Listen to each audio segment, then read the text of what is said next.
రోమాపత్రిక చాలా ప్రశాంతంగా ఉంది. ఇలా రోమాపత్రిక అంటే చాలా రోజుల నుంచి ప్రకటన రోమపత్రిక 12వ అధ్యాయం 11వ వచనం.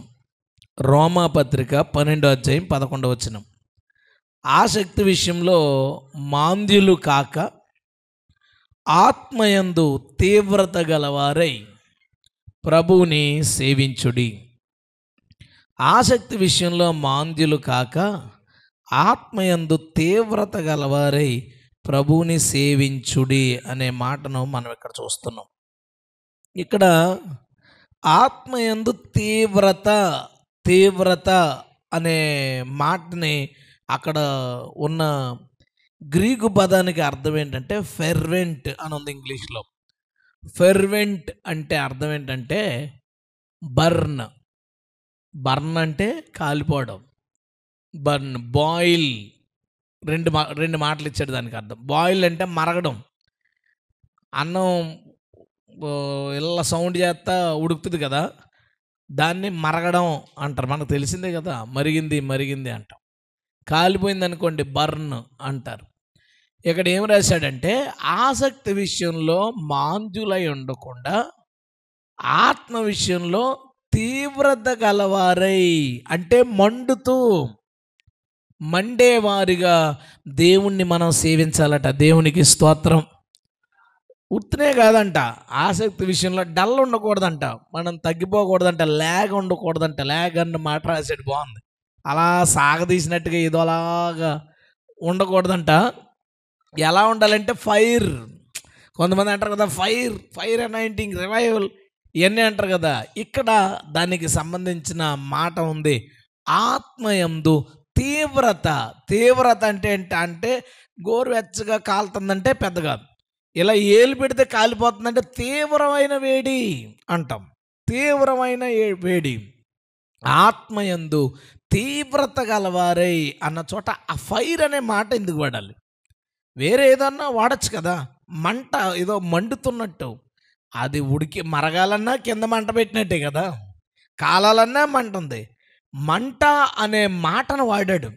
అంటే ఆత్మ విషయంలో మనం అలాగా మండుతున్నట్టు ఉండాలంట. కాలిపోతున్నట్టు మండుతున్నట్టు ఉండాలంటే దీన్ని అలా పక్కన పెట్టండి. నేను ఒక చిన్న ఎగ్జాంపుల్, మీకు ఒక చిన్న మాట చెప్తాను. ఇందులోకి వెళ్ళాలంటే అది అర్థం అవ్వాలి మనకి. ఇప్పుడు మనం మన జీవితంలో ఎప్పుడు సంతృప్తిగా ఉండగలం అంటే, మనకి దేవుడు ఏదైతే ఇచ్చాడో, మనకి ఏ వనరులు అయితే ఇచ్చాడో, ఎలాంటివి అయితే ఇచ్చాడో వాటి చేత సంతృప్తి పడినప్పుడు, ఇది నాకు చాలు అని అనుకున్నప్పుడు మనం ఆ జీవితంలో సంతోషంగా ఉండగలం. హల్లెలూయా. అంతే కదా. మనకున్న కారు, మనకున్న బండి, మనకున్న ఇల్లు, మనకున్న చర్చ్, మనకున్న సౌండ్ సిస్టమ్, మన దగ్గర ఉన్న వనరులు, ఇవి నాకు ఇదే ఎక్కువ, ప్రభు నాకు ఇది ఇచ్చావు అని అనుకున్నప్పుడు చాలా సంతోషంగా ఉంటుంది. ఇంకేదో ఓ చర్చికి వెళ్తాం, ఆ చర్చిలో సౌండ్ సిస్టమ్ అద్భుతంగా ఉంటుంది. అరే భలే ఉందరా, ఇక్కడికి వచ్చి వాక్యం చెప్తుంటే ఈ సౌండ్ కనుక బాగాలేదనుకో, ఏం చెప్తాం, ఏం చేయాలి ఇప్పుడు? ఏం చేయాలా? ఆడితే తెచ్చేయాలా, మనం అప్పులు చేసేయాలా?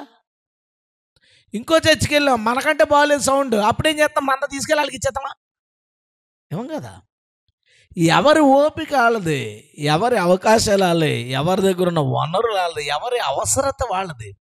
అవసరాన్ని బట్టి ఎవరి పరిస్థితులు వాళ్ళకు ఉంటాయి.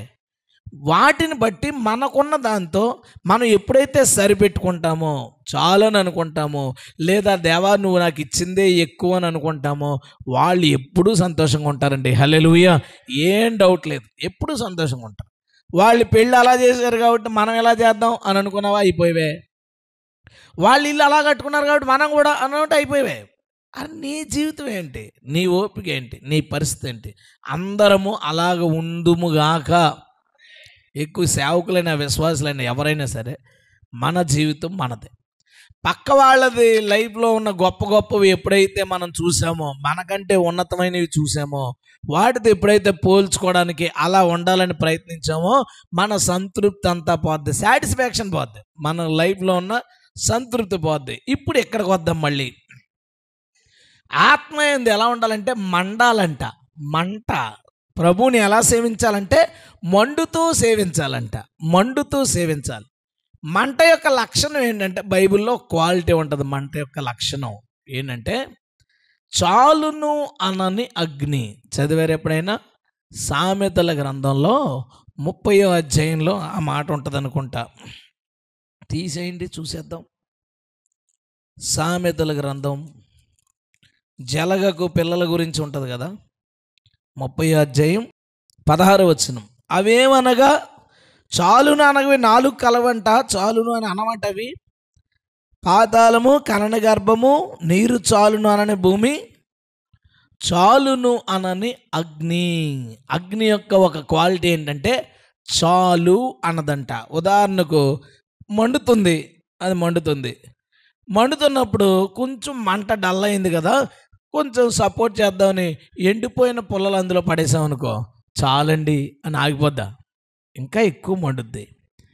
ఇంకా పడే, నువ్వు అలా పడేసే కొద్దీ మండుతుంది. కానీ చాలే, నాకు వేసిన చాలు పిడకలు విని నాకు ఇంక అవసరం లేదు అని ఎప్పుడు అందాం. చాలును అనని అగ్ని. చాలును అనని అగ్ని అంటే మన శరీర సంబంధమైన జీవితం విషయంలో చాలు అని అనుకోవడం దేవుని చిత్తం. మన ఆత్మ సంబంధమైన విషయంలో ఎంత చేసినా చాలదు అనుకోవడం దేవుని చిత్తం. హల్లెలూయా. అర్థమైంది? ఇప్పుడు ఆత్మ విషయమై మనం ఎలా ఉండాలంటే అగ్ని, మండుతున్న అగ్నిలాగా ఉండాలి. చాలని అనుకోకూడదట.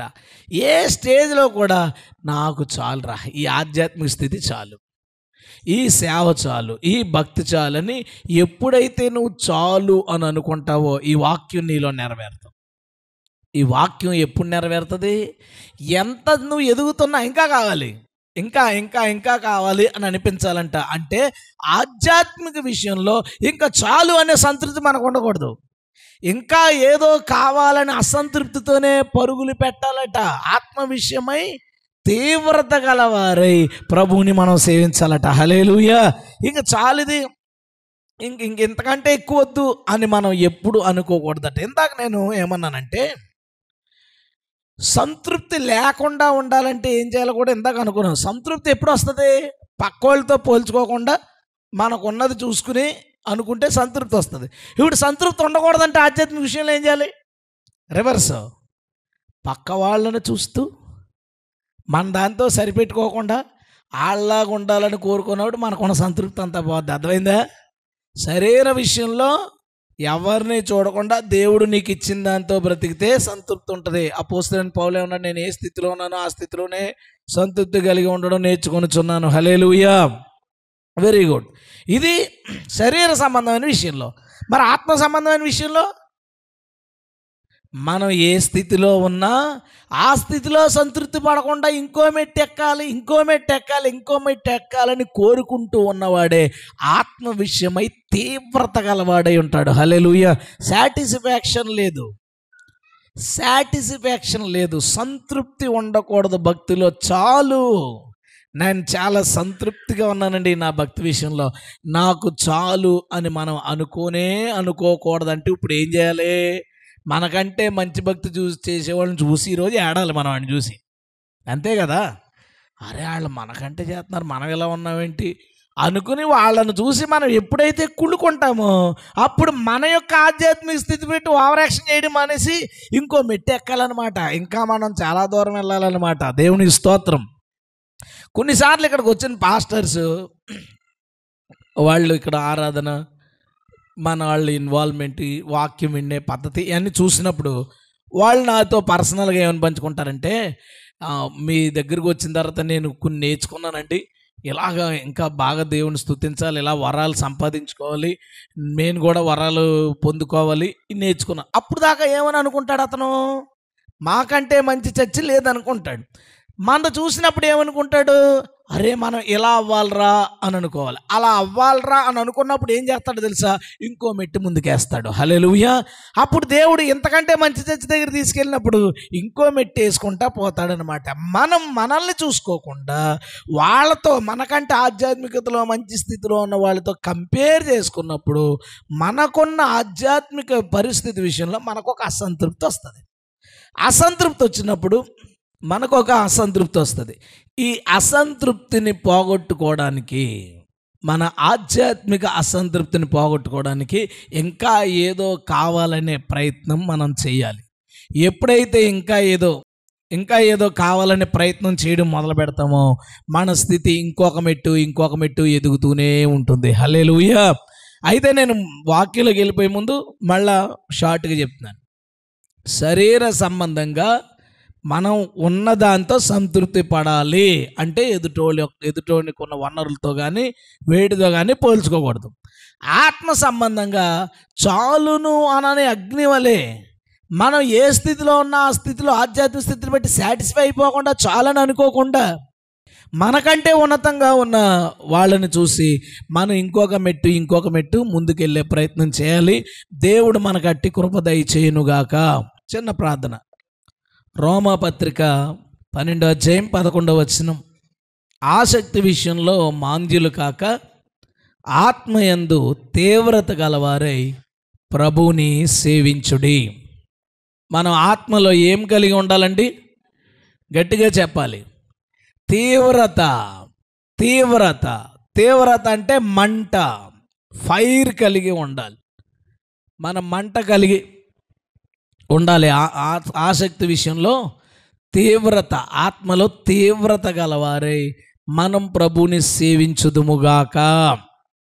అలా సేవించాలంటే సంతృప్తి లేని ఆధ్యాత్మిక జీవితం. నా అర్థం, నేను చెప్పాలనుకున్నది, నా భక్తి బాగోలేదండి, సాటిస్ఫాక్షన్ లేదు, ఆ సంతృప్తి కాదు. నీవు దేవునిలో బాగున్నా సరే, బాగున్నాను నేను చాలు అనుకోనని సంతృప్తి. రెండింటికి తేడా ఉంది. ఈరోజు నేను చెప్పేది చాలా జాగ్రత్తగా వినాలి. నేను బాగోలేదు, నా జీవితం ఏంటి ఇలా ఉంది దేవుళ్ళో అని ఫీల్ అయ్యే అసంతృప్తి కాదు. ఎంతో కొంత బాగున్నా ఇది సరిపోదు, నా ఆధ్యాత్మిక స్థితి సరిపోదు అని ప్రయాసపడి ప్రాకులాడి తపన పడే స్థితికి మనం వెళితేనే అగ్ని అనేది మన జీవితంలో నెరవేరుతుంది. చాలును అనదు. తీవ్రత నాకు చాలు అని అనదు ఎప్పుడు. దేవునికి స్తోత్రం. ఇంకా ఏదో కావాలి అంటది. నేను కొన్ని సందర్భాలు కొంతమంది భక్తులు మాట్లాడిన మాటల్ని నేను మీకు చూపిస్తాను. అసలు వాళ్ళు దేవుడి దగ్గర అంత ఎక్కువ మార్క్ ఎలాగాళ్ళు వేసుకోగలిగారు, అంత పేరు దేవుని వద్ద ఎలా సంపాదించుకోగలిగారు, అంతటి కార్యాలు వాళ్ళు చేయడానికి కారణం ఏంటి అనేది పరిశోధన చేయగా వారికి ఉన్న తీవ్రత. దేవుని స్తోత్రం. సంతృప్తి లేని భక్తులు ఉన్నారు. సంతృప్తి లేని భక్తుల్ని నేను మీ ముందుకు తీసుకొస్తుండగా మనందరం వాళ్ళు చూసి మనం బాగానే ఉన్నాం అనే సంతృప్తిని ఈరోజు కోల్పోదుము గాక. అందరూ బెకారోళ్ళలాగా వెళ్ళాలి ఇక్కడి నుంచి. ఏం బతుకులరా మనయ్య, ఇలా ఉండకూడదురా, ఎందుకు నా జీవితం ఇలా ఉండకూడదు, ఇంకా ఏదో చేయాలి అని ఇక్కడి నుంచి వెళ్ళాలి. ఆమెను చెప్దామా? హల్లెలూయా. కీర్తనల గ్రంథము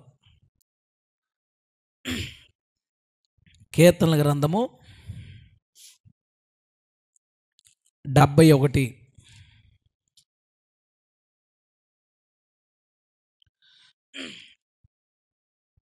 ఇది దావీదే రాసిన కీర్తన.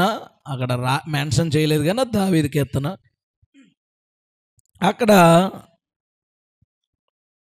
5వ వచనం నుంచి నేను చదువుతానండి. నా ప్రభువా యెహోవా, నా నిరీక్షణాస్పదము నీవే. నేను వెయిట్ చేయడానికి, నిరీక్షించడానికి కారణం నువ్వే. బాల్యము నుండి నా ఆశ్రయం నీవే. ఓకే, చిన్నప్పటి నుంచి దేవుణ్ణి ఆశ్రయించాడట.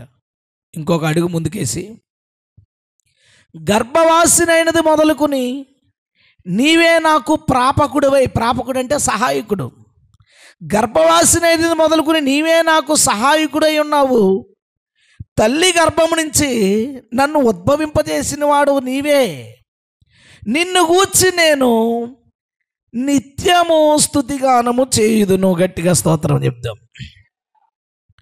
నిన్ను గూర్చి నేను నిత్యము స్తుతిగానము చేయుదును. ఎవరైనా నిత్యము పాడగలరా? పాడలేరు.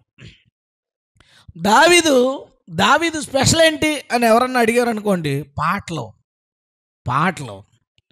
గొర్రెల దగ్గర నుంచి మనవాడు చనిపోయేదాకా పాటలు. దావీదుని జస్ట్ చిన్నగా ఇంటర్వ్యూ చేస్తే, దావీదు నీకు పాటలు చాలా ఇష్టంగా? అవును ఇష్టం. ఏంటి పాటలు స్పెషల్? ఏ సందర్భం దొరికినా ఆ సందర్భంలో దేవుడు చేసిన కార్యాలను ఒక పాటగా మలిచి పాడగలడు. హల్లెలూయా. ఇక సమయం దొరికినప్పుడల్లా పాడుతుంటాడు. ఇప్పుడు ఎవరైనా ఒక పాటలు రాసే ఆయన ఒక 200 పాటలు రాశాడు అనుకోండి, 200 పాటలు రిలీజ్ చేశాడు అనుకోండి, దాన్ని క్రైస్తవ సమాజం ఫిల్టర్ చేసి ఓ 30 పాటలు పాడుకుంటుంది తల్లి, అంతే కదా. 200 పాటలు రాస్తే ఓ 30 పాటలు పాడుకుంటాం. మిగతా ఏదో కొన్ని ఎండానికి పని చేస్తాయి, కొన్ని ఎండానికి కూడా పని చేయు, ఏదోలా ఉంటాయి అనుకుని వదిలేస్తాం. ఓ 30 మాటలు తిరుగుతాయి. సొలొమోను అలాగే ఒక 1000 పాటలు రాశాడు, ఒక పాట ఎట్టాడు దేవుడు ఫిల్టర్ చేసి బైబిల్లో. దావీదు పాటలు సుమారు ఒక 80 పాటలు బైబిల్లో దేవుడు పెట్టించాడు. హల్లెలూయా. 80 పాటలు పెట్టించాడు. ఎన్నో రాస్తే అందులోంచి 80 ఫిల్టర్ చేశాడా? 80 రాస్తే 80 నచ్చి పెట్టాడో తెలియదు, కానీ ఇంత బైబిల్ గ్రంథంలో 80 పాటలు సుమారు బైబిల్లో పెట్టబడినాయి అంటే దావీదు మామూలు పాటగాడు కాదు. హల్లెలూయా. ఎప్పుడు పాడే అతను మంచి పాటల్లో పేరున్న ఆయన ఏమన్నాడంటే, నేను గొలియాతుని జయిస్తే ఓ పాట పాడుతున్నాం, ఫిలిస్తీన్ చేస్తే ఇంకో పాట పాడుతున్నాం, అబీమెలెకుని తప్పించుకుంటూ ఇంకో పాట పాడుతున్నాం. ఏంటి ఆ సందర్భం కోసం?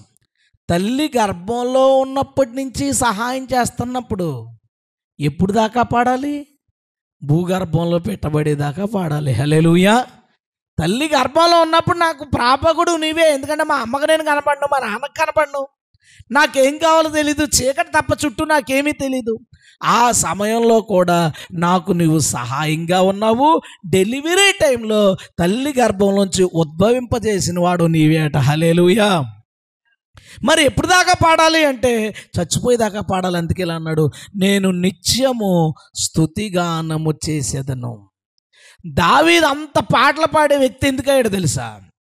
అంతగా దేవుణ్ణి ఆరాధించే స్తుతించే వ్యక్తి ఎందుకయ్యాడంటే, తాను రాసిన పాటలను బట్టి తనకు సంతృప్తి లేదు, తాను పాడుతున్న టైంని బట్టి తనకు సంతృప్తి లేదు. ఇంకా ఏం కావాలన్నాడంటే, నా జీవితాంతం పాడాలనుకుంటున్నాను అన్నాడు. హల్లెలూయా. సాటిస్ఫాక్షన్ లేదు వాళ్ళకి, ఇంకా ఏదో కావాలి. దేవుని కోసం ఇంకా ఏదో పాడాలి. మనం ఏం చేస్తాం? నేను రోజుకో కొత్త పాట పాడాలని సంవత్సరంలో 52 కొత్త పాటలు నేర్చుకున్న తర్వాత సంవత్సరానికి 52 పాటలు పాడేసిన తర్వాత చర్చిలో ఏంటి 52 నేర్చేసుకున్నానా అనుకున్నాను పుస్తకంలో. తర్వాత 2 వారాలకు ఒకటి, 3 వారాలకు ఒకటి, ఏంటి ఇన్నా అని అనుకున్నప్పుడు ఎగిరిపోయింది.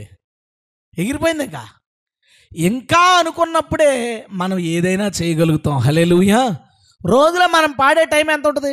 మన చర్చి గురించి వద్దు, చర్చిలో ఎంత పాటు 2 పాటలు పాడతాం, అంతకు మించే ఉండదు. కానీ ఇంటి దగ్గర నువ్వు లేచిన వెంటనే ఓ పాటతో లేవచ్చు, ఇంటి పనులు చేసుకుంటున్నప్పుడు పాడుతూ ఇంటి పనులు చేసుకోవచ్చు, వంట చేసేటప్పుడు పాడుతూ వంట చేసుకోవచ్చు, బైక్ మీద జర్నీ చేసేటప్పుడు ప్రయాణంలో పాటలు పాడుతూ వెళ్ళొచ్చు. లేదా ఇప్పుడు మనకు అంతా టెక్నాలజీ వచ్చింది కాబట్టి ఫోన్లో పాట ఇట్టా మూల పెడితే ఆ పాట పాడుతుంటే దాంతో కలిసి హమ్ చేసుకుంటూ మనం ఎంతో టైం పాడడానికి మనకు అవకాశం ఉంది. కానీ మనం ఏం చేస్తామంటే ఆదివారం నాడు పాట పాడడానికి మైకి లాక్కోవడానికి చూస్తాం. మైక్ ఇక్కడ ఉంది, అక్కడ ఆడవాళ్ళు ఎవరో పాడాలనుకున్నారు, ఈ లోపు ఎంతోమందిని దాటుకుని రావాలి మైకు, మధ్యలో ఎవరో లేపేస్తారని ఇక్కడ పాట అవగానే మైక్ రాకపోయినా అక్కడ మొదలెడతాం. ఎందుకంటే నాకు పాడాలని ఉంది. తప్పు అంటలేదు. నేనేమన్నానంటే ఆదివారం నాడు ఒక పాట పాడి నేను ఏదో పొడిసానంటే పెద్ద మ్యాటర్ కాదు. ఇక్కడ మనిషి ఏమన్నాడో చూడండి. ఏమన్నాడు? నేను నిత్యము పోని ఎలాంటి వాడు అంటున్నాడు? పాటలు పాడినోడు అంటున్నాడా? కాదు. పలు విధాలుగా పలు పరిస్థితులను బట్టి సందర్భాలను బట్టి అనేక సార్లు పాటలు పాడే దావీదు పాటలను బట్టి హ్యాపీగా ఉన్నావా అంటే లేను. ఎందుకు లేవు అంటే నిత్యము పాడాలని ఉంది. అందుకే వాళ్ళు అంతటి గొప్ప భక్తులయ్యారు. హల్లెలూయా. లేదు, సాటిస్ఫాక్షన్ లేదు వాళ్ళకి, చాలని అనుకోవట్లేదు వాళ్ళు, ఇంకా ఏదో చెయ్యాలి. ఇంకా ఏదో చేయాలి. నాకు అనిపించింది అసలు వాళ్ళకప్పుడు ఇంకా హెడ్ ఫోన్స్ ఏం అవకాశాలు లేవు. మనకి నెక్ బ్యాండ్లు, హెడ్ ఫోన్స్, ఈ బడ్స్ ఇవన్నీ వచ్చేసినాయి, ఇయర్ ఫోన్స్. మనం పాడిన పాట వింటూ హమ్ చేసుకుంటూ వెళ్ళిపోవచ్చు, మనం పాడుకుంటూ వెళ్ళిపోవచ్చు. మన రోజులో చాలా టైం మనకి పాట పాడే అవకాశాలని మనం పాడం. దేవుడు ఈరోజు మాట్లాడుతున్నాడు, నువ్వు నిజంగా నీకున్న సమయంలో ఎక్కువ స్తుతిగానము. హల్లెలూయా. పాటలకి చాలా పవర్ ఉంటుంది. అందుకే దేవుడే రాయించుకున్నాడు బైబిల్లో పాటలు. కొత్త నిబంధనలు ఏమన్నాడు తెలుసా? కీర్తనలతోనూ, సంగీతంతోనూ, ఆత్మ సంబంధమైన పద్యములతోనూ బోధించుకుంటూ, హెచ్చరించుకుంటూ కృపాసహితంగా దేవుని గురించి పాడమన్నాడు. హల్లెలూయా. పాటకు ఆ పవర్ ఉంది కాబట్టి కొన్ని పాటలు మనం వింటుంటే, కొన్ని పాటలు మనం పాడుతుంటే కళ్ళంపట నీళ్ళు వస్తాయి. ఎందుకు? పాట నోట్లోంచి వస్తుంది, అది చెవిలోంచి వినబడి నీ మనసుకు తాకి అది ఏదో నీ మనసుతో చెప్తుంది. అది బలపరుస్తుందో, హెచ్చరిస్తుందో, మార్చడానికి ఏదో చేస్తుంది. అది పాటకు ఆ పవర్ ఉంది. ఒకసారి ఇక్కడికి తిమోతి గారిని పాస్టర్ గారు సాక్ష్యం చెప్పడానికి వచ్చారు అరకు నుంచి. ఆయన అన్యుడిగా ఉన్నప్పుడు ఆత్మహత్య చేసుకుందామని చచ్చిపోవడానికి వెళుతుంటే ఎక్కడో చర్చిలోంచి ఎవరో పాడుతున్నారు పాట, నీ దయలో. నాకు తెలిసి ఆ ఏరియాలో ఆ పాట పాడారంటే కాంగోడు గురేసినట్టే. ఎందుకంటే ఇంక టైమింగ్లో పాడటం అంటే అది కొంత కష్టం. పాడచ్చు, పాడకపోవచ్చు. నేను అనుకోవడం అక్కడ కాంగోడు బలైపోయి ఉంటాడు ఆ రోజు. ఈ జనాలకి ఇంత స్లో పాట తీసుకుందేటి అని అనుకోవచ్చు, ఇది టైమింగ్లో పాటలేదేంటి అని అనుకోవచ్చు, కాంగోడు తిట్టుకోవచ్చు. కానీ ఆ పాట ఒకటి బతికించింది. హల్లెలూయా. ఒక వ్యక్తిని బతికించలేదు, ఒక సేవకుడిని బ్రతికించింది. హల్లెలూయా. ఊహించరు, ఆ పాడినోళ్ళు ఊహించకపోవచ్చు. నువ్వు ప్రయాణం చేస్తున్నప్పుడు నువ్వు పాడే చిన్న పల్లవి అక్కడ దగ్గరలో ఉన్న ఎవరో క్రిస్టియన్ కదిలించి, మీరు ప్రభువుని నమ్ముకున్నారా? నేను నమ్ముకున్నాను, కానీ నా జీవితం ఎలా ఉందనగానే మనం వాళ్ళకి బలపరచవచ్చు, వాళ్ళని బలపరచు. ఒక సువార్త పాట ఎదుటోడిని ఆలోచించేలా చేయగలదు. ఒక స్తుతి పాట పక్కనున్న వాడిని, అరే నా జీవితంలో కూడా దేవుడు ఎలా చేశాడు, నేనెందుకు స్తుతించట్లేదు అని తాను కూడా, ఒక నామకార్థ క్రైస్తవుడు లేదా స్తుతించాలి అనే ఆలోచన లేనివాడు కూడా దేవుణ్ణి స్తుతించేలాగా నీ పాట చేయగలదు. హల్లెలూయా. అన్నిటికన్నా ముఖ్యంగా అది నిన్ను బలపరుస్తుంది. నువ్వు దేవుణ్ణి స్తుతిస్తా ఉంటే నీ ఆలోచనలు కంట్రోల్లో ఉంటాయి, నీ ఆలోచనలు నీ స్వాధీనంలో, దేవుని స్వాధీనంలో ఉంటాయి. కాబట్టి మనం ఈ రోజు నుంచి ఏం చేద్దామంటే, దావీదుని చూసుకుని, దావీదు ఏ స్థాయిలో ఉన్నాడో ఆ స్థాయి, అది ఏం కోరుకున్నాడో అది పక్కనట్టు, నిత్యము ఉండాలని కోరుకున్నాడు, అది పక్కన పెడితే కనీసం దావీదు పాటల విషయంలో ఏ స్థాయిలో ఉన్నాడో అక్కడికైనా మనం చేరుదుముగాక. ఓ 10-15 పాటలు రాసామనుకోండి చాలు. ఇంకా ఫస్ట్ పాట రాసినప్పుడు ఎలా ఉంటుందంటే, ప్రభు రెండో పాట పెడతా తండ్రి, రెండో పాట, ఒక 5 పాటలు 6 పాటలు అయిపోయింది, ఇంకా చల్లారిపోయింది సరుకు. ఏమి? దావీదు అంటున్నాడు, నేను నిత్యము స్తుతిగానము చేసేదను. హల్లెలూయా. దీన్ని మనం చేద్దాం. అందుకే అలాంటి భక్తులు అయిపోయారు.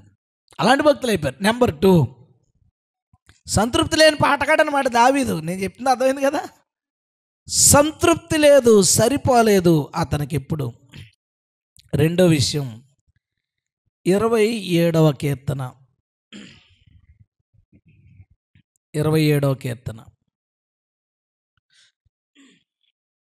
మొదటి నుంచి చదువుతానండి, బాగుంటుంది ఇది. యెహోవా నాకు వెలుగును రక్షణ అయి ఉన్నాడు. 27వ కీర్తన. నేనెవరికి భయపడదును? యెహోవా నా ప్రాణదుర్గము, ఎవరికి భయపడతాను? నా శరీర మాంసమై తిరుడుకు దుష్టులు నా మీదకి వచ్చినప్పుడు, నన్ను బాధించు శత్రువులు నా మీదకి వచ్చినప్పుడు, వారు తొట్టిల్లి కూలిరి. నాతో యుద్ధము చేయుటకు దండు దిగినను నా హృదయము భయపడదు. నా మీదకి యుద్ధము రేగినను దీనిలో నేను ధైర్యము విడవకుందును. హల్లెలూయా. జనరల్గా కింద ఏమో ఇస్తాం, దేవుడు నాకు విజయం ఇచ్చాడు, దేవుడు నాకు శక్తిని ఇచ్చాడు, దేవుడు నాకు రాజ్యం ఇచ్చాడు, శత్రువుల మీద విజయం ఏదో ఉంటుందని అనుకుంటాం. దేవుడట ఎటు వెళ్ళినా దావీదుకి విజయాలు ఇస్తున్నాడు. శత్రువులు దాడి చేస్తుంటే శత్రువులు ఓడిపోయేలాగా చేస్తున్నాడు. చేస్తుంటే 4వ వచనం, ఇవన్నీ పక్కన పెట్టి యెహోవా యొద్ద ఒక వరము అడిగి తిని దానిని నేను వెదకుచున్నాను. ఏంటంట? ఒక వరం అడిగాడంట, వెతుకుతున్నాడట. ఏంటంటే యెహోవా ప్రసన్నతను చూచుటకును ఆయన ఆలయములో ధ్యానించుటకును నా జీవిత కాలమంతయు నేను యెహోవా మందిరములో నివసించగోరుచున్నాను. హల్లెలూయా, హల్లెలూయా. ఏంటంటే ఇతని కోరిక? శనివారం చర్చికి వెళ్తున్నాడు, పాటలు జరుగుతున్నాయి, ఆరాధన జరుగుతుంది, రోజుకు 3 సార్లు 7 సార్లు ప్రార్థన చేసుకుంటున్నాడు, అందులోని పాటలు పాడుతున్నాడు, కొత్త పాటలు రాస్తున్నాడు, చర్చిలో వర్షిప్ టీంని పెట్టుకుని వాళ్ళతో కూడా పాటలు పాడిస్తున్నాడు. యుద్ధంలో శత్రువులు వస్తుంటే ఓడిపోతున్నారట, ఏం చేసినా ఓడిపోతున్నారట. అయితే తనకు మాత్రం సంతృప్తి లేదు శనివారం చర్చికి వెళ్ళడంతో, రోజుకి కాసేపు దేవుని సన్నిధిలో మోకరించడంతో సాటిస్ఫాక్షన్ లేదు. అందుకని ఒక వరం అడిగాడంట దేవుణ్ణి. ఏమని? నీ మందిరంలో నిత్యము ఉండుటకు ఒక వరం ఈ ప్రభువా అన్నాడు. దానిని నేను వెతుకుతున్నానని ఎందుకన్నాడు? దేవుడు ఇవ్వలేదు ఆ వరం. దేవుడు ఎందుకు ఇవ్వలేదు? నువ్వు రాజావాళ్ళరావు సన్యాసి అవుతానన్నావేటి? ఇప్పుడు నిరంతరం గుడిలో ఉండాలంటే ఏం చేయాలి? మొత్తం కాసేపట్లు వేసుకుని రాత్రి పగలు అక్కడే ఉండాలి. దావీదు ఏమనుకుంటున్నాడంటే, వీళ్ళ ఆ క్వైర్ టీం ఉంటుంది కదా, వాళ్ళని చూసి కూడుకుంటున్నాడు. వీళ్ళనయ్యం చర్చిలో ఉండి రోజు పాటలు పాడుకుంటారు, ఇంటికి పోతారు వస్తారు పాటలు పాడుకుంటారు, జీతం మనం ఇస్తున్నాం, వాడికి ఏం గొడవ లేదు.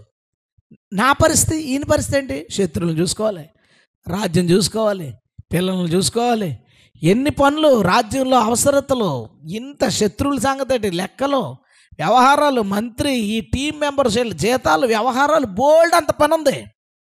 వాళ్ళని చూసి ఫీల్ అయ్యి ఏమంటాడంటే ఓ వరం అడిగాడంట. యెహోవా ప్రసన్నతను చూచుటకు ఆయన ఆలయములో ధ్యానించుటకు నేను నా జీవిత కాలమంతయు నేను యెహోవా మందిరంలో నివసింపగోరుచున్నాను. హల్లెలూయా. దేవుడు ఛాన్స్ ఇవ్వలేదు, కానీ వెతుకుతున్నాడు. అలాంటోడికి శనివారం వచ్చినప్పుడు ఎలా ఉంటుంది? శనివారం నాడు ఎలాగా విశ్రాంతి దినం కాబట్టి, క్రయ విక్రయాలు జరగవు కాబట్టి, మొత్తం రాజ్యం అంతా సెలవు కాబట్టి రోజంతా, వారానికి 7 రోజులు చర్చికి వెళ్ళాలనుకున్న ట్రై చేస్తున్నవాడికి ఒక్కరోజు కుదిరితే పొద్దున్నే పోతాడు. అక్కడికి పొద్దున్నే పోయి రాత్రి దాకా ఉండి అందరూ పోయిన తర్వాత శుభ్రంగా చేపలయ్యి పక్క తీసి తాళాలు వేసుకుని వెళ్తాడు. ఎందుకు? 7 రోజులకి ఛాన్సు ఒక్కరోజు వచ్చిందని. యెహోవా మందిరం గురించి ఆ పెద్ద ఆలోచన లేనోడికి 7 రోజుల తర్వాత ఆదివారం వస్తుంది, 1 గంటన్నరకు చచ్చి అయితే పోదు, 2 వస్తాడు, 2 గంటలకు వస్తాడు, ఏముంది, 2:30కు వస్తాడు. ఎందుకు? యెహోవా మందిరంలో ఉండాలనే ఆలోచన తనకు లేదు. ఆలోచించండి ఒకసారి. ఎందుకు దావీదు అంత గొప్ప భక్తుడయ్యాడో తెలుసా? తనకు సరిపోలేదు. శనివారం నాడు 1 పూట 2 పూటలో దేవాలయములో ఉండి దేవుణ్ణి ఆరాధించుకోవడం ఏమాత్రం సరిపోలేదు. అంటున్నాడు, ప్రభువా నన్ను వదిలేయి, ప్లీజ్ నాకు ఈ వరమే. శత్రువులు వస్తున్నారు, ఓడిపోతున్నారు, యుద్ధాల్లో ఓడిపోతున్నారు, నువ్వు చాలా సుభిక్షంగా రాజ్యం ఉంది, నా మీదకి ఏ ప్రమాదం రాకుండా నన్ను కాపాడుతున్నావు, ఓకే, కానీ నాకు సాటిస్ఫాక్షన్ లేదు, నాకు ఇంకా ఎక్కువసేపు నీ సన్నిధిలో గడపాలనుకుంటున్నాను. హల్లెలూయా. నేను ప్రభువుని నమ్ముకున్న కొత్తలో మధ్యాహ్నం మాది చర్చు.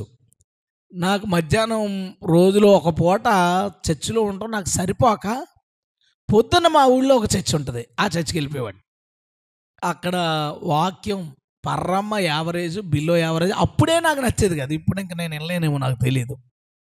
అలా చెప్పేవారు. వాక్యం మంచిదే, చెప్పడాన్ని బట్టి ఉంటుంది కదా. అక్కడున్న మనుషుల్లో నామకార్థత విపరీతంగా ఉండేది. ఎందుకో నాకు చాలా ఇబ్బంది ఉండేది. కానీ నాకు ఆ టైంలో ఇంటి దగ్గర ఉండడం నాకు ఇష్టం లేదు. చర్చిలో ఉండాలి. అలా చాలా కాలం వెళ్ళాను. వెళ్ళిన తర్వాత బిజినెస్ స్టార్ట్ అయిన తర్వాత పొద్దున్న కుదిరేది కాదు, మధ్యాహ్నం వచ్చేది. కానీ నాలో అసంతృప్తి. ఓ చోట చర్చి లేదంటే నాకు దేవుడు ఏదో డబ్బులు ఇస్తే అక్కడ కట్టి అక్కడ ఉదయం ఆరాధన పెట్టుకున్నారు వాళ్ళు. ఆరాధన 12 అయ్యే వరకు అక్కడ నడిపించి ఇంటికి వచ్చేసి కంగారుగా 2 ముద్దలు తినేసి మా చర్చికి వెళ్ళిపోయేవాడిని 2 గంటలకి. దేవుడు నా ఆకలి తీర్చాడు, చాలా హ్యాపీగా అనిపించింది. ఆ తర్వాత సేవకు వచ్చిన తర్వాత మళ్ళీ ఒక చర్చ్ అయిపోయింది మధ్యాహ్నం, పొద్దునంత ఖాళీ. చాలా రోజులు ట్రాక్స్ డిస్ట్రిబ్యూషన్ వలన పర్లేదు, బాగానే సాగిపోయింది. ఆ తర్వాత చాలా కాలానికి ఆదివారం నాడు నైట్ స్టార్ట్ చేసాం కాకినాడలో, మళ్ళా 2 వర్షిప్లు, బాగానే ఉంది. ఎక్కడ ఆరాధించుకోవడానికి అవకాశాలు లేక మళ్ళీ ఆగిపోయాం. దేవుడు మళ్ళీ కృపిచ్చాడు. 2 సంవత్సరాలు 2 సంవత్సరాలు అవుతుంది అనుకుంటా, కాకినాడలో ఉదయం పాటు ఆరాధన, మధ్యాహ్నం ఇక్కడికి వస్తున్నాను. దేవునికి స్తోత్రం. నేను అమ్మయ్య మళ్ళా ఆదివారం నాడు 2 పూట్ల వెరీ గుడ్ అనుకున్నాను. రాత్రి ఈ సంతృప్తి లేని భక్తి కోసం చదువుతుంటే దావీదుని చూసి, ఛీ ఎందుకు నేను నా బతుకు, వారంలో 2 పూటలు చర్చిలో ఉంటే వారానికి ఒకసారి, దానికి నేను సాటిస్ఫై అయిపోతే ఇక దావీదు ఎక్కిన మెట్లో సగమన్నా ఇక్కడ ఎక్కుతాం మనం. దావీదు ఏమంటున్నాడో తెలుసా? నా జీవితకాలం యెహోవా మందిరంలో ఉండాలని అడుగుతున్నాడంటే దేవుడిని, ప్రభువా నాకు ఆ వరం ఇచ్చి నన్ను దింపే కుర్చీలోంచే, నన్ను దింపే. పోనీ అక్కడ పాటలు పాడేవాళ్ళు గుంపులో చిన్న ఎంప్లాయ్ కింద పాడే ప్రభువా, రోజు పాటలు పాడుకుంటూ ఆరాధన చేసుకుంటూ అక్కడ బతుకుతాను. వెతుకుతున్నాడంటే దేవుడేమో అవకాశం ఇవ్వట్లేదు, పరిస్థితులు ఛాన్స్ లేదు, కానీ వెతుకుతూ ఉన్నాడు. సంతృప్తి లేదు. నేను చెప్పే భక్తులు అందరూ భక్తి విషయంలో సాటిస్ఫై అయిన వాళ్ళు కాదు, వాళ్ళు చాలా అనుకున్న వాళ్ళు కాదు, ఇంకా ఏదో చెయ్యాలనుకుంటూనే చచ్చిపోయారు వాళ్ళు. అలా చెయ్యాలనుకుంటున్నందుకే దేవుడు వాళ్ళని మర్చిపోలేకపోయాడు. దేవుని స్తోత్రం. ఎందుకు? చాలు అని అందో అగ్ని ఏమందో? చాలును అనని అగ్ని. తీవ్రత ఎప్పటికీ చాలు అని అనదు. చర్చ్ గురించి నువ్వేమనుకుంటున్నావు? ఫ్రైడే ప్రేయర్ ఉంటుంది, రావు, ఓ 10 మంది వస్తారు, రారు. మధ్యాహ్నం ఈ ఆదివారం చర్చిలో ఫస్ట్ ఆదివారం కదా, అందరూ వస్తారు. 2వ ఆదివారానికి కొంతమంది ఎగిరిపోతారు, మళ్ళా ఫస్ట్ ఆదివారానికి అందరూ వస్తారు. మనకి ఈ భక్తులకి ఏమైనా పోలిక ఉందా? ఏమైనా సంబంధం ఉందా? ఇగో దావీదుకి ప్రభువా సహాయం చేసావు కదా, గొలియాతోడు నా ముందున్నాడు ప్రభువా విజయమి అంటే దేవుడు ఏమంటాడు తెలుసా? దావీదు మాట ఎత్తకు, నువ్వు దావీదు మాట ఎత్తక, సరిపోం మనం దానికి. అలాంటి భక్తులు కాబట్టే అలాంటి అద్భుతాలు చూశారు వాళ్ళు. హల్లెలూయా. అలాంటి భక్తులు వాళ్ళ జీవిత కాలం అంతా దేవుని మందిరంలో బ్రతికేస్తే చాలు అనుకున్నారండి వాళ్ళు. అలాంటి ఉన్నతమైన భావాలు కలిగిన వాళ్ళు సరిపోలేదు. తను చేస్తున్న భక్తి కానీ దేవుడి కోసం ఒక టెంపరీ మందిరం ఏర్పాటు చేశాడు, ఇంకా ఎన్నో ప్రభు కోసం చేసిన సంతృప్తి లేదు. నా జీవితకాలం దేవుని దగ్గర ఉండిపోవాలని కోరుకున్నాడు దావీదు. మనందరం ఎలాగున్నామో ఒక్కసారి ఆలోచించి, ఒక అరగంట ముందు ఆదివారం అయితే అసలు వచ్చేయాలి ఎర్లీగా, ఏ 12 గంటలకు తినేసి 1 గంట ఇక్కడ ఏకాంతంగా ప్రార్థన చేసుకుంటే ఎంత బాగుంటుందండి. ఆధ్యాత్మికంలో తీవ్రత కలిగినాడు ఆ పని చేయగలడు. తీవ్రత చూసావా? ఆడు ఇక్కడి నుంచి వెళ్ళిపోయేటప్పుడు బోల్డ్ పిడకలు అవి పొలంలో పడిన తర్వాత కాసేపు మండుద్ది, ఆ తర్వాత దానికి మంటకి ఇంకోటి ఏదో కావాలనుకుంటుంది, ఇలా డౌన్ అవుతా, అలాగా ఇంటికి వెళ్ళిన తర్వాత నుంచి వెయిట్ చేస్తాడు. మళ్ళీ ఆదివారం ఎప్పుడు వస్తావు, శుక్రవారం ఎప్పుడు వస్తావు, ఆన్లైన్ ప్రేయర్స్ ఎప్పుడు జరుగుతాయో మళ్ళీ వెళ్ళాలి, అందులో ప్రభు దగ్గరికి గడపాలి. మళ్ళీ కాసేపు, రోజు 1 గంట అంటున్నారు, ఆ గంట ప్రతిరోజు నాకు కుదరాలి ప్రభు, 1 వారం అడుగుతున్నాను, ప్రతిరోజు 1 గంట నీతో గడపడానికి. 1 వారం అడుగుతున్నాను, ప్రతి శుక్రవారం ఆరాధనలో ఉండడానికి, ప్రతి ఆదివారం ఆరాధనలో ఉండడానికి నాకు అవకాశం నువ్వు కోరుకుంటే నీకోసం దారులు తెరుస్తాడు ప్రభు. హల్లెలూయా. ఎక్కడుందండి?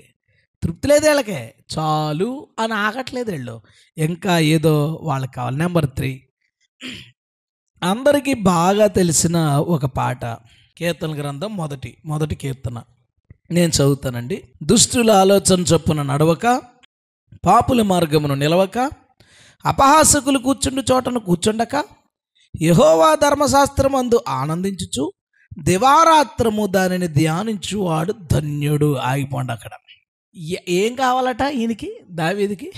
ఇది కూడా దావీదుకి ఎత్తనే. దివారాత్రము దానిని ధ్యానించువాడు ధన్యుడు. హల్లెలూయా. ఎక్కడుంది కోరిక చూడు. మనకేంటంటే ఈరోజు పొద్దున్నే బైబిల్ చదవకుండా బయటకు వచ్చాను. ఎంత చదువుతారు బైబిల్? 2 వచనాలు. రాత్రి నేను బైబిల్ చదవకుండా పడుకోనండి. ఏంటంటే బైబిల్ చదివితే పడుకొని నిద్ర వస్తుంది కాబట్టి. లేదా ఒక్కొక్కరు ఏం చేస్తారంటే చదువుతారు. రోజు 2 అధ్యాయాలు 3 అధ్యాయాలు చదివి మన గురించి మనం ఏమనుకుంటామంటే ఈ సంవత్సరం నేను బైబిల్ పూర్తి చేశా. ఒక ఆయన అంటాడు, నేను బైబిల్ 25 సార్లు చదివాను, 26సారి చదువుతున్నాను. ఇక్కడ బైబిల్ చదవడం గురించి ఎవరు చెప్పారు? బైబిల్ చదవడం గురించి రాయలా. దేని గురించి రాశాడు? దివారాత్రములు దానిని ధ్యానించువాడు ధన్యుడు. హల్లెలూయా.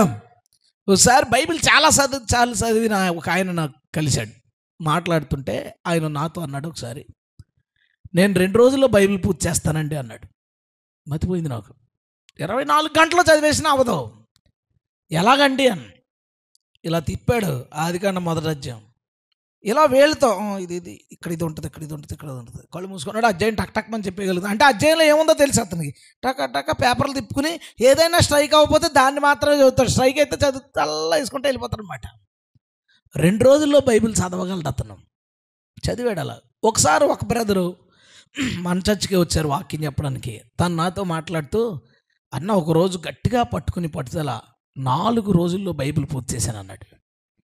ఇంత బైబిల్ 4 డేస్ రాత్రి పగలు అవకాశం ఉన్నంత వరకు చదివాను. ఒక అతను ఏమన్నాడు తెలుసా? 15 రోజుల్లో చదివాను అన్నాడు. ఒకడైతే కాకినాడలో చాలా గొప్పడు అతను. అతనేమన్నాడంటే 150 సార్లు బైబిల్ చదివేసినాడు, బోరు కొట్టి పక్కనెట్టాను అన్నాడు. చదివితే బోరు కొట్టొచ్చేమో, మేబీ అవ్వచ్చు. రంజిత్ తోఫీర్ అన్నాడు, నేను 150 160 చెప్పాడు, చదివేసాను. బైబిల్ మనకు మొత్తం అంతా కొట్టిని పిండాను. అయితే బైబిల్ చదవమని చెప్పట్లేదు. బైబిల్ ఏం చెప్తుందంటే బైబిల్ని ధ్యానించమని చెప్తుంది. దేవుని స్తోత్రం. దివారాత్రములు దాన్ని ధ్యానించిన వాడు ధన్యుడు. ధ్యానించిన వాడు ధన్యుడు. దావీదు మనం ఒకసారి చెప్పుకున్నాం ఏంటంటే పాత నిబంధన కాలంలో ఉన్న కొత్త నిబంధనని పాటించిన భక్తుడు అని చెప్పుకున్నాం. ఏంటి? శత్రువుని క్షమించి వదిలేయడం, శత్రువు మేలు కోసం చూడడం, ఇలాంటి ఎలా చేయగలడో తెలుసా? దావీదు బైబిల్ని ధ్యానించాడు, ధర్మశాస్త్రమును ధ్యానించాడు, చదవలా. ధర్మశాస్త్రాన్ని ధ్యానించినప్పుడు నిన్ను వలే నీ పొరుగువాడిని ప్రేమించేవన్నీ ధర్మశాస్త్రంలోనివే. ధర్మశాస్త్రంలో ప్రేమ గురించి చాలా చాలా ముఖ్యమైన విషయాలు ఉంటాయి. ధ్యానించినప్పుడు దేవుని ఉద్దేశం ఏంటి, దేవుడు ఈ ఆజ్ఞ ఎందుకు ఇచ్చాడు, కుడి చెంప మీద కొడితే ఎడం చెంప మీద కొట్టు అని ఎందుకు చూపించాడు, ఎవడైనా ఒకడు కాలు ఇరిస్తే అతనికి అలాంటి శిక్ష విధించని ఎందుకు ఇచ్చాడో అర్థమైంది చదివినప్పుడు. అక్రమం పెరగకుండా ఉండడానికి, ఆ శిక్ష లేకపోతే లోబడరు కాబట్టి ఇచ్చాడు. కానీ దేవుని ఉద్దేశం మాత్రం ఎదుటోడిని కొట్టడం కాదు అనే విషయం దావీదుకి అర్థమైంది. అందుకే తను పాపలో పడి లేచిన తర్వాత, ప్రభా నేను చేసిన పాపాలకే బలులు అడిగితే నేను ఇచ్చేవాడిని, కానీ నువ్వు బలిని కోరువాడో కాదన్నాడు. ధర్మశాస్త్రం అంతా బలు కోరితే బలు కోరడమే కదా. బలులు కోరువాడు కాదని ఎందుకన్నాడంటే ధర్మశాస్త్రాన్ని ధ్యానించినప్పుడు దావీదుకి ఏమర్థమైందంటే రేపు రాబోయే ఒక బలి గురించి ఇది రాశాడు తప్ప దేవుడు గొర్రెల్ని మేకల్ని ఏం చేసుకుంటాడని అర్థమైపోయింది అతనికి. దేవుని స్తోత్రం. అందుకని కీర్తనలు చదువుతున్నప్పుడు దావీదు రాసిన కీర్తనల్లో యేసుక్రీస్తు గురించి ఎన్నో విషయాలు రాశాడు. ఎందుకో తెలుసా? ధర్మశాస్త్రంలో యేసు ప్రభు ఉన్నాడు. హల్లెలూయా. అది ఎవడకు దొరుకుద్ది? ధర్మశాస్త్ర ఉపదేశకులకు కాదు, ధర్మశాస్త్రాన్ని ధ్యానించిన వాడికి. అది కూడా ఎప్పుడు? దివారాత్రులు. ఎలాంటి ప్రార్థన ఉంటుంది? ప్రభువా నీ ధర్మశాస్త్ర గ్రంథమందు ఆశ్చర్యమైన సంగతులను చూచినట్లు నా కన్నులు తెరువుము. హల్లెలూయా. తనకు అర్థమైంది ఇందులో ఆశ్చర్యకరమైన విషయాలు ఉన్నాయి, అద్భుతమైన విషయాలు ఉన్నాయి దీంట్లో. దీనికి చదివితే మనకు అవన్నీ అర్థమవుతాయని చదివి కీర్తనల్లో యేసు ప్రభు గురించి ఎన్ని రాశాడు, జరగబోయే ఎన్నో ప్రవచనాలు కీర్తనలోకి ఎందుకు వచ్చినాయి? ధర్మశాస్త్రంలో ధ్యానించి ధర్మశాస్త్రంలో ఎలా చనిపోతాడు, ఎలా వస్తాడు, ఏం చేస్తాడు. అప్పటికి యెషయా రాలేదు, ప్రవచనాలు చెప్పలే. యెషయా రాలేదు అప్పటికి, ఇర్మియా రాలేదు అప్పటికి.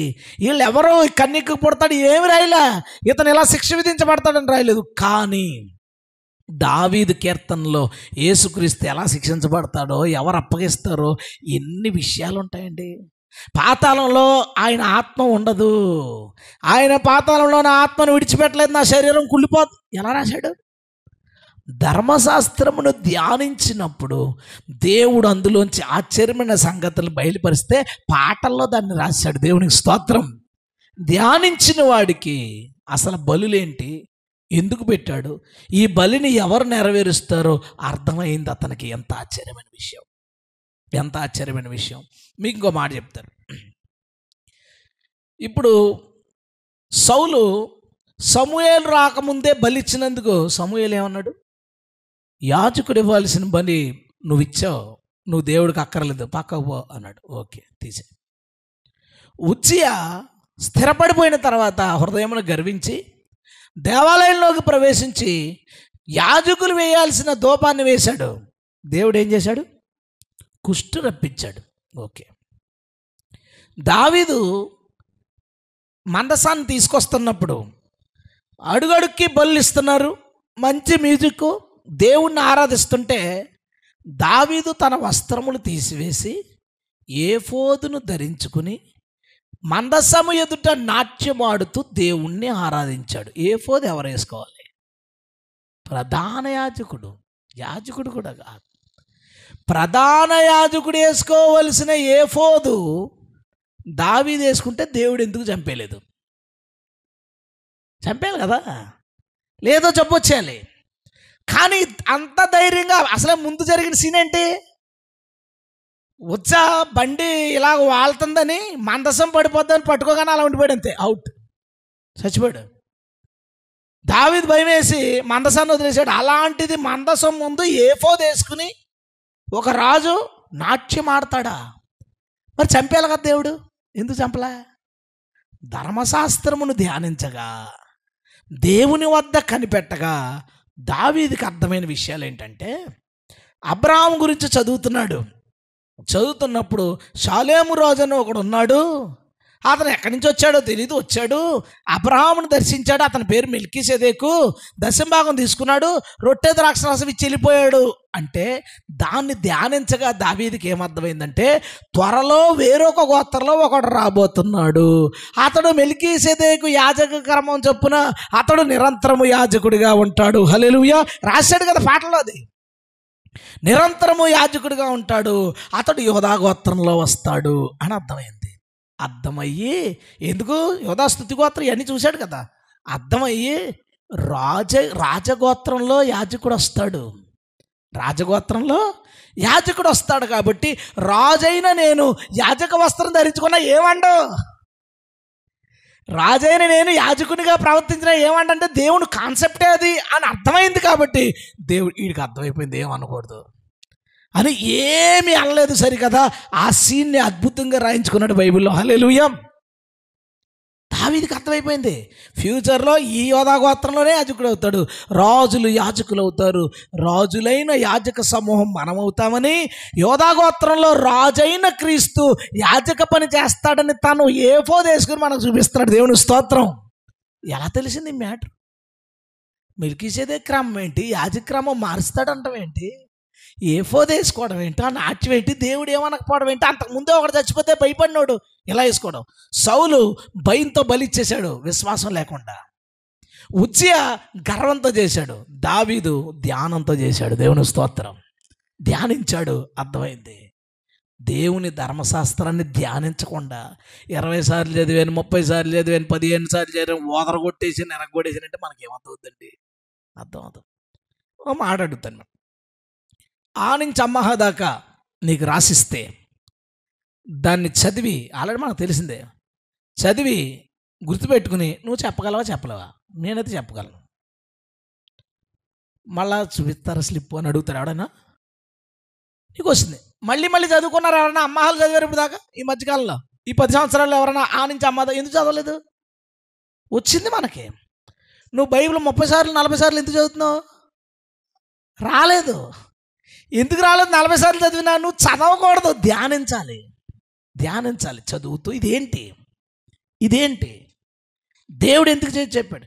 నేను చదువుతుంటే దావీదు ఎక్కడున్నాడంటే ఎవరెస్ట్ శిఖరం అంత ఎత్తున్నాడు, మనం ఇక్కడ ఎక్కుతున్నాం ఇంకా బైబిల్లో తెలుసుకోవడానికి.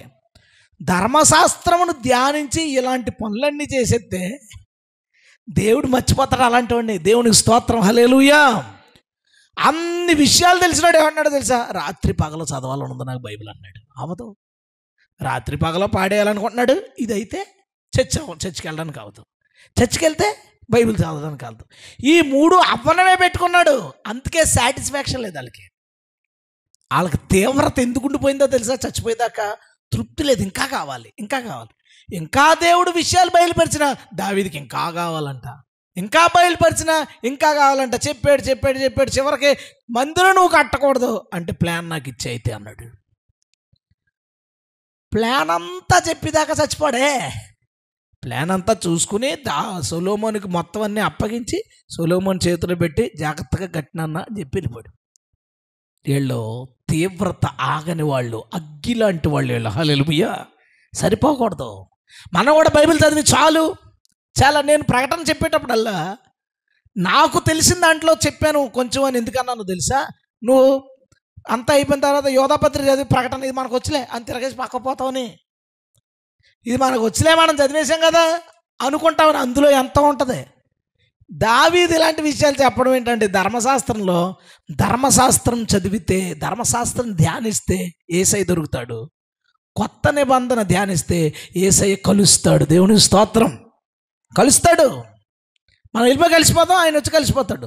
ధ్యానిస్తే నువ్వేంటి, నువ్వు ఎక్కడున్నావు, దేవుని ఉద్దేశం ఏంటి, దేవుని ఆలోచన ఏంటి, ఎలా ఉంటే నువ్వు నిత్య జీవానికి వెళ్తావని ప్రభు చెప్తున్నాడో కొత్త నిబంధన ధ్యానం చేసినప్పుడు తెలుస్తుంది.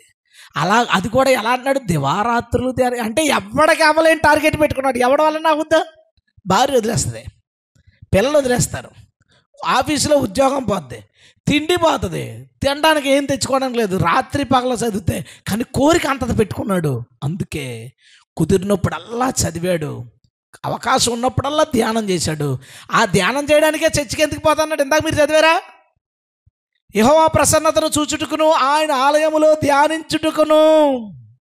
అంటే నిరంతరం పాటలు పాడాలన్నా, నిరంతరం బైబిల్ చదవాలన్నా, రాజ్యం గీజ్యం పని అవతరా బాబు, ఈ భార్యలు పిల్లలు గొడవలు ఇవన్నీ వదిలేసి అక్కడ పోదాం అనే అంత ఆశ కలిగి ఉన్నాడు. కాబట్టి చచ్చిపోయే వరకు ఆ తీవ్రత వాళ్ళ పోలేదు. హల్లెలూయా.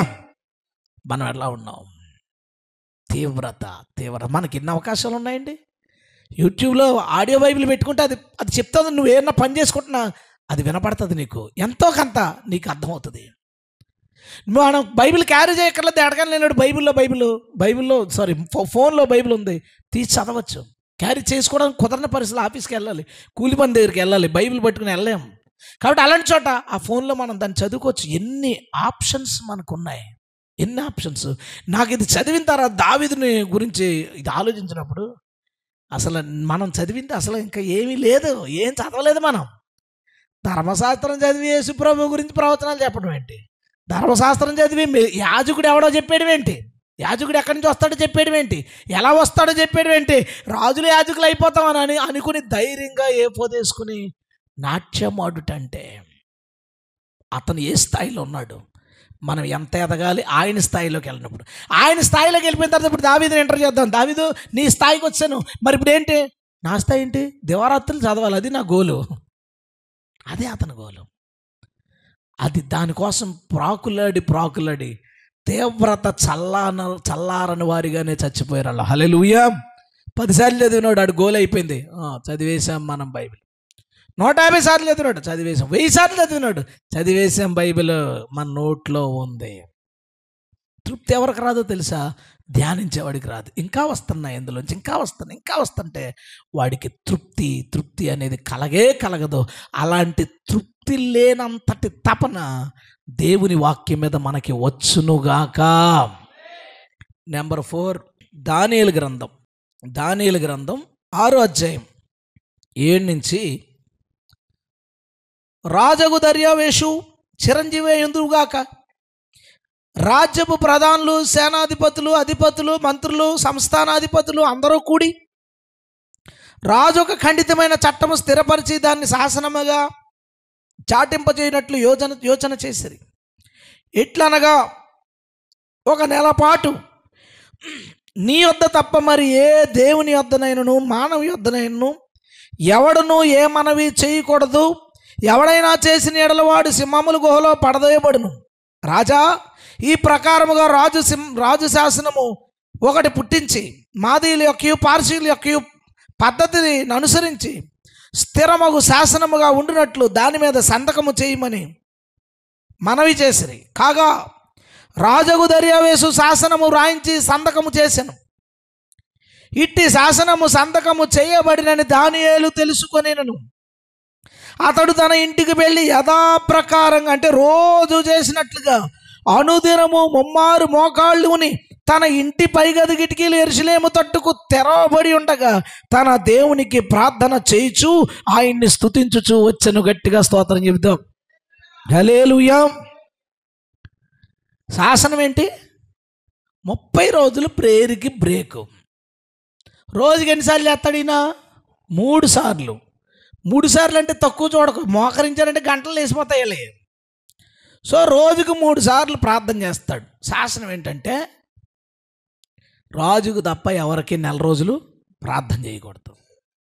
మరి ఇన్ని రోజులు రోజుకు 3 సార్లు గంటలు చేశాం కదా, ఈ నెల ఆపేద్దాం అనుకోవచ్చు కదా. వీళ్ళు ఎలాంటి వాళ్ళో తెలుసా? ఆకలి కరువులో అనమాట. కరువుగాళ్ళు అంటారు చూసావా, ఆ టైప్ అనమాట. ఆకలి వాళ్ళకి ఎక్కువ. రాత్రి తిన్నాం కదా అని పొద్దున్న టిఫిన్ మానేస్తామా? ఎప్పుడుదప్పుడే. అప్పుడు దాకా రోజుకు 3 సార్లు ప్రార్థన చేసాం కదా, ఈ 30 రోజులు ఆగిపోదాం అనే రకం కాదట. పోని తలుపులు వేసుకుని సీక్రెట్గా రాత్రులు పడుకుని పొద్దున్న సెక్షన్ మధ్యాహ్నం సెక్షన్ మానేసి రాత్రి సెక్షన్ తలుపులు వేసుకుని సైలెంట్గా ప్రార్థన చేసుకుందాం. ఈ 4 రోజులు అయిపోయిన తర్వాత మామూలుగా అనుకోవచ్చు కదా. పొద్దున్న టిఫిన్ చేయాలన్నట్టు మోకరించేయాలా, మధ్యాహ్నం భోజనం చేయాలన్నట్టుగా మోకరించేయాలి. అలా 3 పూటలు ఎలాగట యెరూషలేము తట్టు తలుపులు తెరిచి యథాప్రకారంగా 30 రోజులు రోజుకు 3 పూటలు చొప్పున మోకరించేద్దామని డిసైడ్ అయిపోయాడు. హల్లెలూయా. తృప్తి లేని ప్రార్థనాపరుడు. ఆ పక్క పోర్షన్లో చూశారు, తలుపులు తీసుకుని చేస్తారు కదా అన్న. ఎవరన్నా చూస్తారు, చూసుకొని ఏమన్నా చేసుకొని ప్రార్థన మానేచ్చు కదా. మానం ఎందుకు మానం? కరువు పట్టించారు. రెడ్ హ్యాండెడ్గా తీసుకెళ్ళిపోయారు రాజు దగ్గరికి. రాజా దొరికిపోయాడు రెడ్ హ్యాండెడ్గా. రాజు చాలా ఫీల్ అయ్యాడు. ఒకవేళ ఇలా అడిగి ఉండొచ్చు, ఏంటంటే ఈ 30 రోజులైనా సైలెంట్గా సీక్రెట్గా చేసుకోవచ్చు కదా. అలా చేసుకోను, నాకు ఆకలి తీరదు అలా చేసుకుంటే. ఇప్పుడు అనవసరంగా సింహాల బోల్లో పోతాం. అక్కడ కూడా అదే పని వెళ్ళి అక్కడ మోకరించి ప్రార్థిస్తాడు. హల్లెలూయా. నేను ఈ ప్రసంగం 1 నెల క్రితం చేసుంటే నా కాళ్ళు చేతులు ఇరిగిపోయినంత పని అయి ఉండేది, అంత దెబ్బలు తగిలి ఉండేది. ఈ 10 రోజుల నుంచి నేను కొంత ప్రేయర్ బాగానే చేసుకున్నాను, అందుకే ఓన్లీ కోపం మీదే తగులుతున్నాయి నాకు. మరి మీకు కనుక జీవం ఉంటే ఎక్కడ తగులుతాం ఇంకా మనం ఏం ఆలోచించక్కర్లేదు. మీకు కనుక జీవం ఉంటే ఒళ్ళంతా కొట్టేయాలి దేవుడు. ఈరోజు మనకేంటంటే పక్కన సౌండ్లు వస్తాయనుకో, ఇంక ఈరోజు రాత్రికి ప్రార్థన సెలవు. పిల్లవాడు ఎడుతున్నాడు అనుకో, ఈరోజు రాత్రి ప్రార్థన సెలవు. ఆఫీస్ దగ్గర లేట్ అయిందనుకో, ఈరోజు ప్రేయర్ సెలవు. చుట్టాలు వచ్చారనుకో, ఈరోజు ప్రేయర్ చేయడం కుదరట్లేదు. ప్రభు ఏమనుకోకే. ఇట్టి సంతకము చేయబడినని తెలిసి కూడా తలుపులు తీసుకుని ప్రార్థన చేశాడు కాబట్టి సింహాలు నోరు మూయించాడు. హల్లెలూయా. నువ్వేమో ప్రభు కుక్క కరిసింది ఎందుకు నోరు మూయించలేదు ప్రభు? దానియేలు సింహాలు దానియేలు పేరు ఎత్తకంటాడు. నువ్వు దానియేలు పేరు ఎత్తకు. కుక్క కరిసింది, నక్క కరిసింది, కోతి కరిసింది అంటాడు. నువ్వు దానియేలా చేసి ప్రభు నోరు మూయించంట. నోరు మీద దరిదాపులోకి రాదు. సింహమే నోరు మూసుకుంటే కుక్క నోరు తెరుతుందా మన దగ్గర? మన ప్రార్థనా జీవితం సరిగ్గా లేకుండా భక్తుల్లాగా బ్రతకకుండా భక్తుల్లాంటి అద్భుతాలు రావాలంటే కుదరదు. ఎలా కుదురుతుంది? ఇప్పుడు మీ అబ్బాయి బాగా చదువుకోడాడు, వారానికి 2 రోజులు స్కూల్కి వెళ్తాడు. ఆడు స్కూల్లో 20వ ర్యాంక్ వచ్చింది, 20 మంది స్టూడెంట్స్ 20వ ర్యాంక్ వచ్చింది ఆడికి. నాకు ఫస్ట్ కావాలంటే ఏం చేస్తావు? లాగిపెట్టి కొడతావు. ముందు స్కూల్కి వెళ్ళరా, నువ్వు ఫస్ట్ ర్యాంక్ రావాలంటే స్కూల్కి వెళ్ళు, బుద్ధిగా చదువుకో, అప్పుడు ర్యాంక్ కోసం అడుగు. మనం అద్భుతం కోసం అడుగుతాం భక్తులను చూపించి. అరే వాళ్ళు ఏం చేశారు ముందు? వాళ్ళు ఎందుకు అద్భుతాన్ని చూడగలిగారు? ఎందుకు దేవుడు సింహాల నోరు మూయించాడంటే ఇతడు నోరు మూయలేదు కాబట్టి. హల్లెలూయా. నోరు మూయలేదు. రాజు శాసనం రాసిన నేను ముయ్యా అన్నాడు, నేను ముయ్యనన్నాడు. అందుకే దేవుడు సింహాల నోళ్ళు మూయించాడు. సింహాలు కూడా నువ్వు ముయ్యనగానే మూసుకున్నందుకు మరుసటి రోజు మంచి ఫుడ్ ఇట్టాడు. 120 కుటుంబాలు వెళ్ళిపోయి లోపలికి ఫుల్ కడుపున ఫుల్ మీల్స్. చూడండి, దేవుడుకి నువ్వు ఎలాంటి ప్రార్థన చేస్తున్నావు, ఎలా చేస్తున్నావు. పైగా దానియేలు ప్రార్థన చూస్తే అండి, అరే ఆ ప్రార్థన అంశాలు చూస్తుంటే ఓన్లీ దానియేలు ప్రార్థన, ఓన్లీ దానియేలు ప్రేయర్ మీద 2 రోజులు చెప్పచ్చు అనిపించింది. కానీ నేను ఎలాంటి ఆకలి చెప్పాలి ఈరోజు. ఇది దానియేలు ప్రార్థనలో అంశాలు ఏంటో నేను చాలా సింపుల్గా చెప్తాను. 6వ అధ్యాయం మనం చూసింది చూడండి, 10వ వచనం ఆఖరి లైను. దేవునికి ప్రార్థన చేయుచు ఆయనను స్తుతించుచూ వచ్చెను. హల్లెలూయా. మనం దానియేలు గ్రంథంలో గట్టిగా అయితే చిన్న చిన్నవి చూసాం, అంటే కొన్ని కార్యాలు గొప్ప చూసాం, కొన్ని చూసాం దర్శనాలకు అర్థాలు చెప్పడాలు, సింహాలు బోను. దానియేలు ఎందుకు స్తుతించుచూ వచ్చాను అంటే, దానియేలు తన జీవితంలో ఎన్నో అద్భుతాలు దేవుడు చేశాడు. హల్లెలూయా, ఎన్నో చేశాడు. ఇప్పుడు కొత్త రాజ్యం వచ్చిందండి. కొత్త రాజ్యం వస్తే రాజు ఒక్కడే మారి మిగతా వాళ్ళు అందరూ పాత వాళ్ళు ఉండిపోతారా? ఉండరు. రాజు వచ్చి వాళ్ళు అంటే ముఖ్యమైన పదవులు ఉన్న వాళ్ళు అందరినీ పీకి పాడేసి, ఎందుకంటే పాత రాజుకి ఏమన్నా వీళ్ళు నమ్మకంగా ఉండి మనల్ని చంపడానికి చూస్తారని అందరినీ పీకి పాడేసి మెయిన్ టీం కొత్త వాళ్ళు అందరినీ వేసుకుంటాడు. కానీ దర్యావేష్ వచ్చి దానియేలుని అదే డ్యూటీలో ఎందుకు ఉంచాడు? ఎంత పేరు వచ్చిందో చూడండి దానియేలుకి. హల్లెలూయా. దానియేలు అనేవాడు ఉంటాడు, చాలా గొప్పవాడని పేరు వస్తే నువ్వు కూడా నా దగ్గర ఎంప్లాయీగా పనిచేయాలి అన్నాడు. చేస్తానన్నాడు. అంత పేరు వచ్చినాడు. అంత పేరు ఎలా వచ్చింది? దేవుడు ఎన్నో కార్యాలు. అందుకని ప్రార్థనలు ఏం చేస్తున్నాడు తెలుసా? స్తుతించుకుంటున్నాడు. హల్లెలూయా, స్తోత్రాలు చెప్పుకుంటున్నాడండి. ప్రార్థన చేసుకుంటున్నాడు. దేవా నీకు స్తోత్రాలు, నువ్వు చేసిన కార్యములకే స్తోత్రాలు, నువ్వు చేయబోయే కార్యములకే స్తోత్రాలని ప్రభువుని ఘనపరుచుకుంటున్నాడు. దానియేలు ప్రార్థనలో స్తుతి ఉంది. హల్లెలూయా. తర్వాత దానియేలు ప్రార్థనలో 9వ అధ్యాయం. సరే ఇక్కడికే వెళ్ళిపోతాం. 11వ వచనంలో, 6వ అధ్యాయం 11వ వచనం. ఆ మనుషులు గుంపు కూడి వచ్చి దానియేలు తన దేవునికి ప్రార్థన చేయుటయు ఆయనను బతిమాలు కొనుటయు చూచి, అబ్బా ఎంత బాగుంది ఈ మాట. ఏం చేస్తున్నాడంటే ప్రార్థనలో, ప్రభా చేసే ప్రభా ఇది బతిమాలు ఎత్తాడంట. ఇప్పుడు నేను వెళ్ళకూడదు ఈరోజు ఆడుకోవడం అనుకుంటాం. ఆడొచ్చి బతిమాలితే మనం ఏమంటాం? పోలేరు ఈ రోజుకి వస్తాను. మనమే బతిమాలతో పడిపోతే ఎప్పుడు బతిమాలతామని చూస్తాడు మన దేవుడు. అసలు మంచులాంటి వాడైనా ఎప్పుడు బతిమాలతాడా? కరిగిపోదామని చూసినప్పుడు ఇంక బతిమాలివాడిని వదులుతాడా? బతిమాలేస్తాడంట. మన వాళ్ళు అందరూ ఏం చేస్తుంటారంటే, అన్నయ్య ప్రేయర్ చేయవన్నయ్య, ప్లీజ్ అన్నయ్య. నువ్వు నన్ను బతిమాలతావు ఏంట్రా? దానియేలేమో దేవుణ్ణి బతిమాలుతున్నావు, నువ్వు నన్ను బతిమాలుతున్నావు. ఇంకోటి ఏంటంటే, పలానా ఆయన ప్రార్థన చేస్తే చాలా పవర్ అట, కొంచెం ఆయనతో ఫోన్ మాట్లాడించరా ప్లీజ్ అండి. ఈ బతుకులు కుక్క బతుకులు ఎందుకురా మనకే? మన జీవితాలు ఎలాగైపోయినాయి? మధ్యలో పడితే రికమెండేషన్, ఒక్క 5 నిమిషాలు టైం ఇప్పించండి, ఆయనతో కొంచెం మాట్లాడి ప్రార్థన చేయించుకుంటానండి, ప్లీజ్ అండి. నాకు ఒకడైతే గంటకి అనే ప్రార్థన చేసావా నన్ను అడగొద్దని చెప్పట్లేదు, నీ బతికెందుకు రా అంటున్నాను నేను. నీ బ్రతికెందుకు? దానియేలు దేవుణ్ణి బతిమాలు కొట్టాడట. హల్లెలూయా. ఎవడలేడు. ఈలోపు ఎవడో వచ్చి పక్క నుంచి పెద్ద పాస్టర్ గారు వచ్చారట, అయ్యగారు ఆయన ప్రార్థన చేస్తే దేవుడు అంటాడట. అంటే నేను చేసిన అంటాడు, ఆతల పోముందు అంటాడు. నేను చేస్తే అంటే నా దేవుణ్ణి బతిమాలుకుంటాడంటే, దేవుణ్ణి బతిమాలుకోండి, ఏం అడిగితే చేస్తాడు. హల్లెలూయా. ఒకవేళ నువ్వు మంచిది అడగలేదనుకో, దేవుడు ఏం చేస్తాడో తెలుసా? ఆయన నిన్ను బతిమాలుతాడు. ఈసారి వద్దులే అమ్మా, అది వద్దమ్మా, నేను ఇంకోటి ఇస్తానే. ఇప్పుడు పిల్లలు కారు కావాలని అడిగారు, ఆడుకుని కారు నేను చెప్పేది. ఏడుతున్నాడు, బతిమాలతో రేపు గ్యారంటీగా తెస్తాను రా ఖచ్చితంగా. ఊరుకున్నాడు, తెచ్చాం. మరుసటి రోజు గ్యాస్ సిలిండర్ అడిగాడు. ఏం చెప్తాం? తప్పమ్మా, అది అడగకూడదురా, అది ఆడుకునేది కాదురా. అమ్మ జుయ్యి అని వస్తుందా? జుయ్యి అని రాదురా బాబు, కాలిపోతుంది అని బతిమాలు చెప్తాం.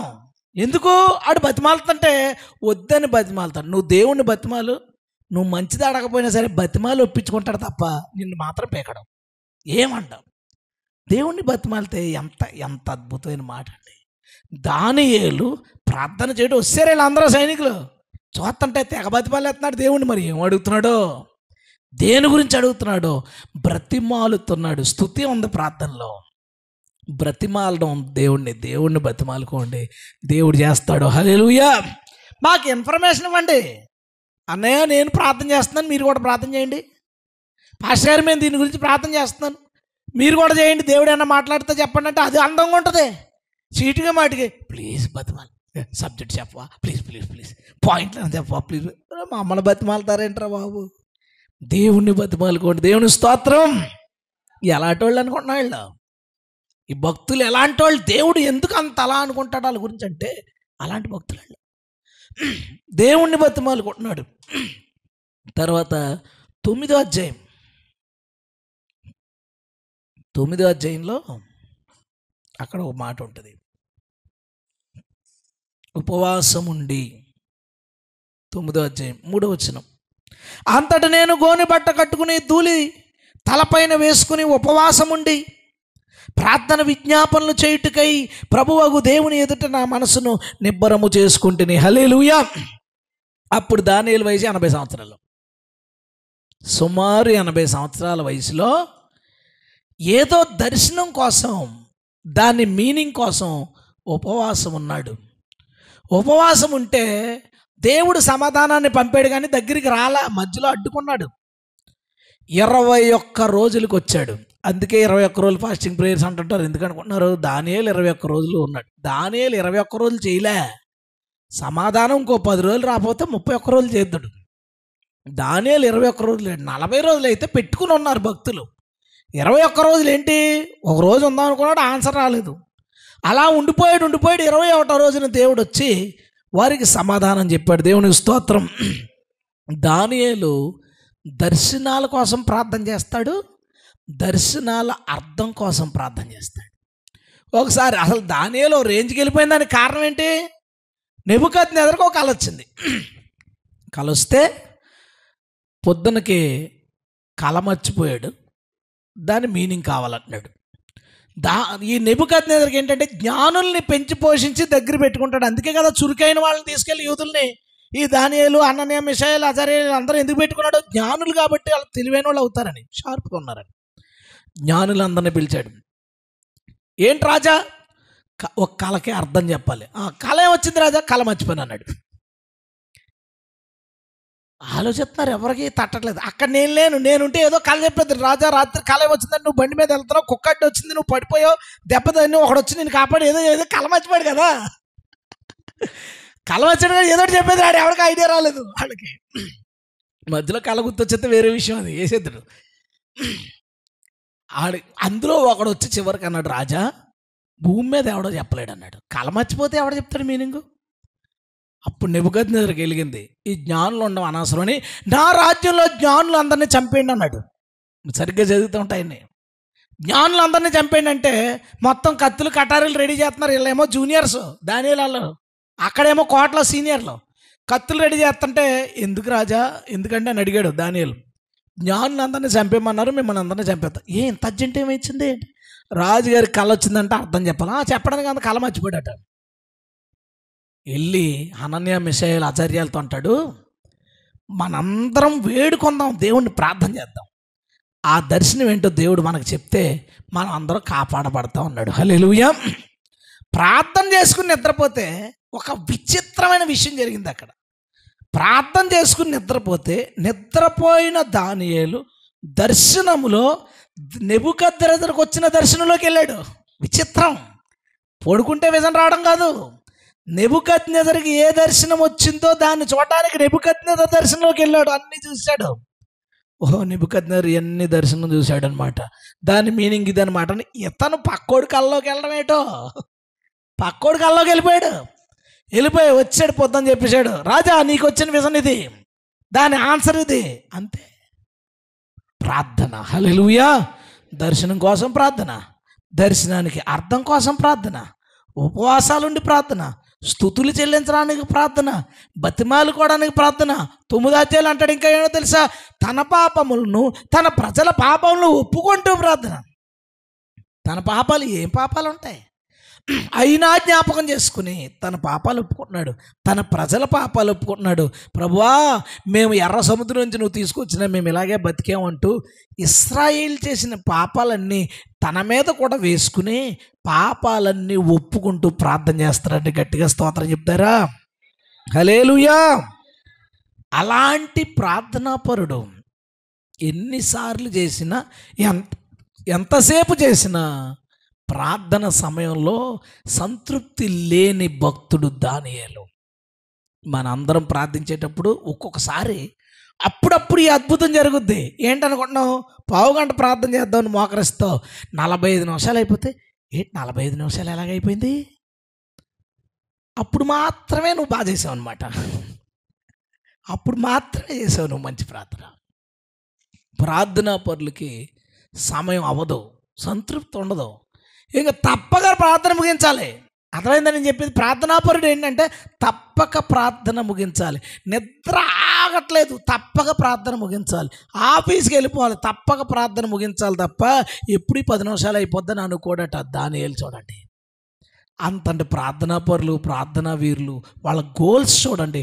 ప్రాణం పోద్దని తెలిసిన ప్రార్థన వదలలేదు. హల్లెలూయా. ఏ అంటే తృప్తి లేదు, మొదటగా చేసుకున్నాం కదా చాలు అని లేదు, చాలు అని లేదు. అంతటి తృప్తి లేని ప్రార్థన ఆ వ్యక్తి చేయగలిగాడు. దేవునికి మహిమ. హల్లెలూయా. మొత్తం 6, నెంబర్ 5 దగ్గరికి వచ్చాం. కొరింథీయులకు రాసిన 2వ పత్రిక, కొరింథీయులకు రాసిన 2వ పత్రిక 11వ అధ్యాయం 23వ వచనం నుంచి నేను చదువుతాను. చూడండి, పౌలు చేసిన పరిచర్య గురించి ఒక సందర్భంలో అతను చెప్పాల్సి వచ్చింది.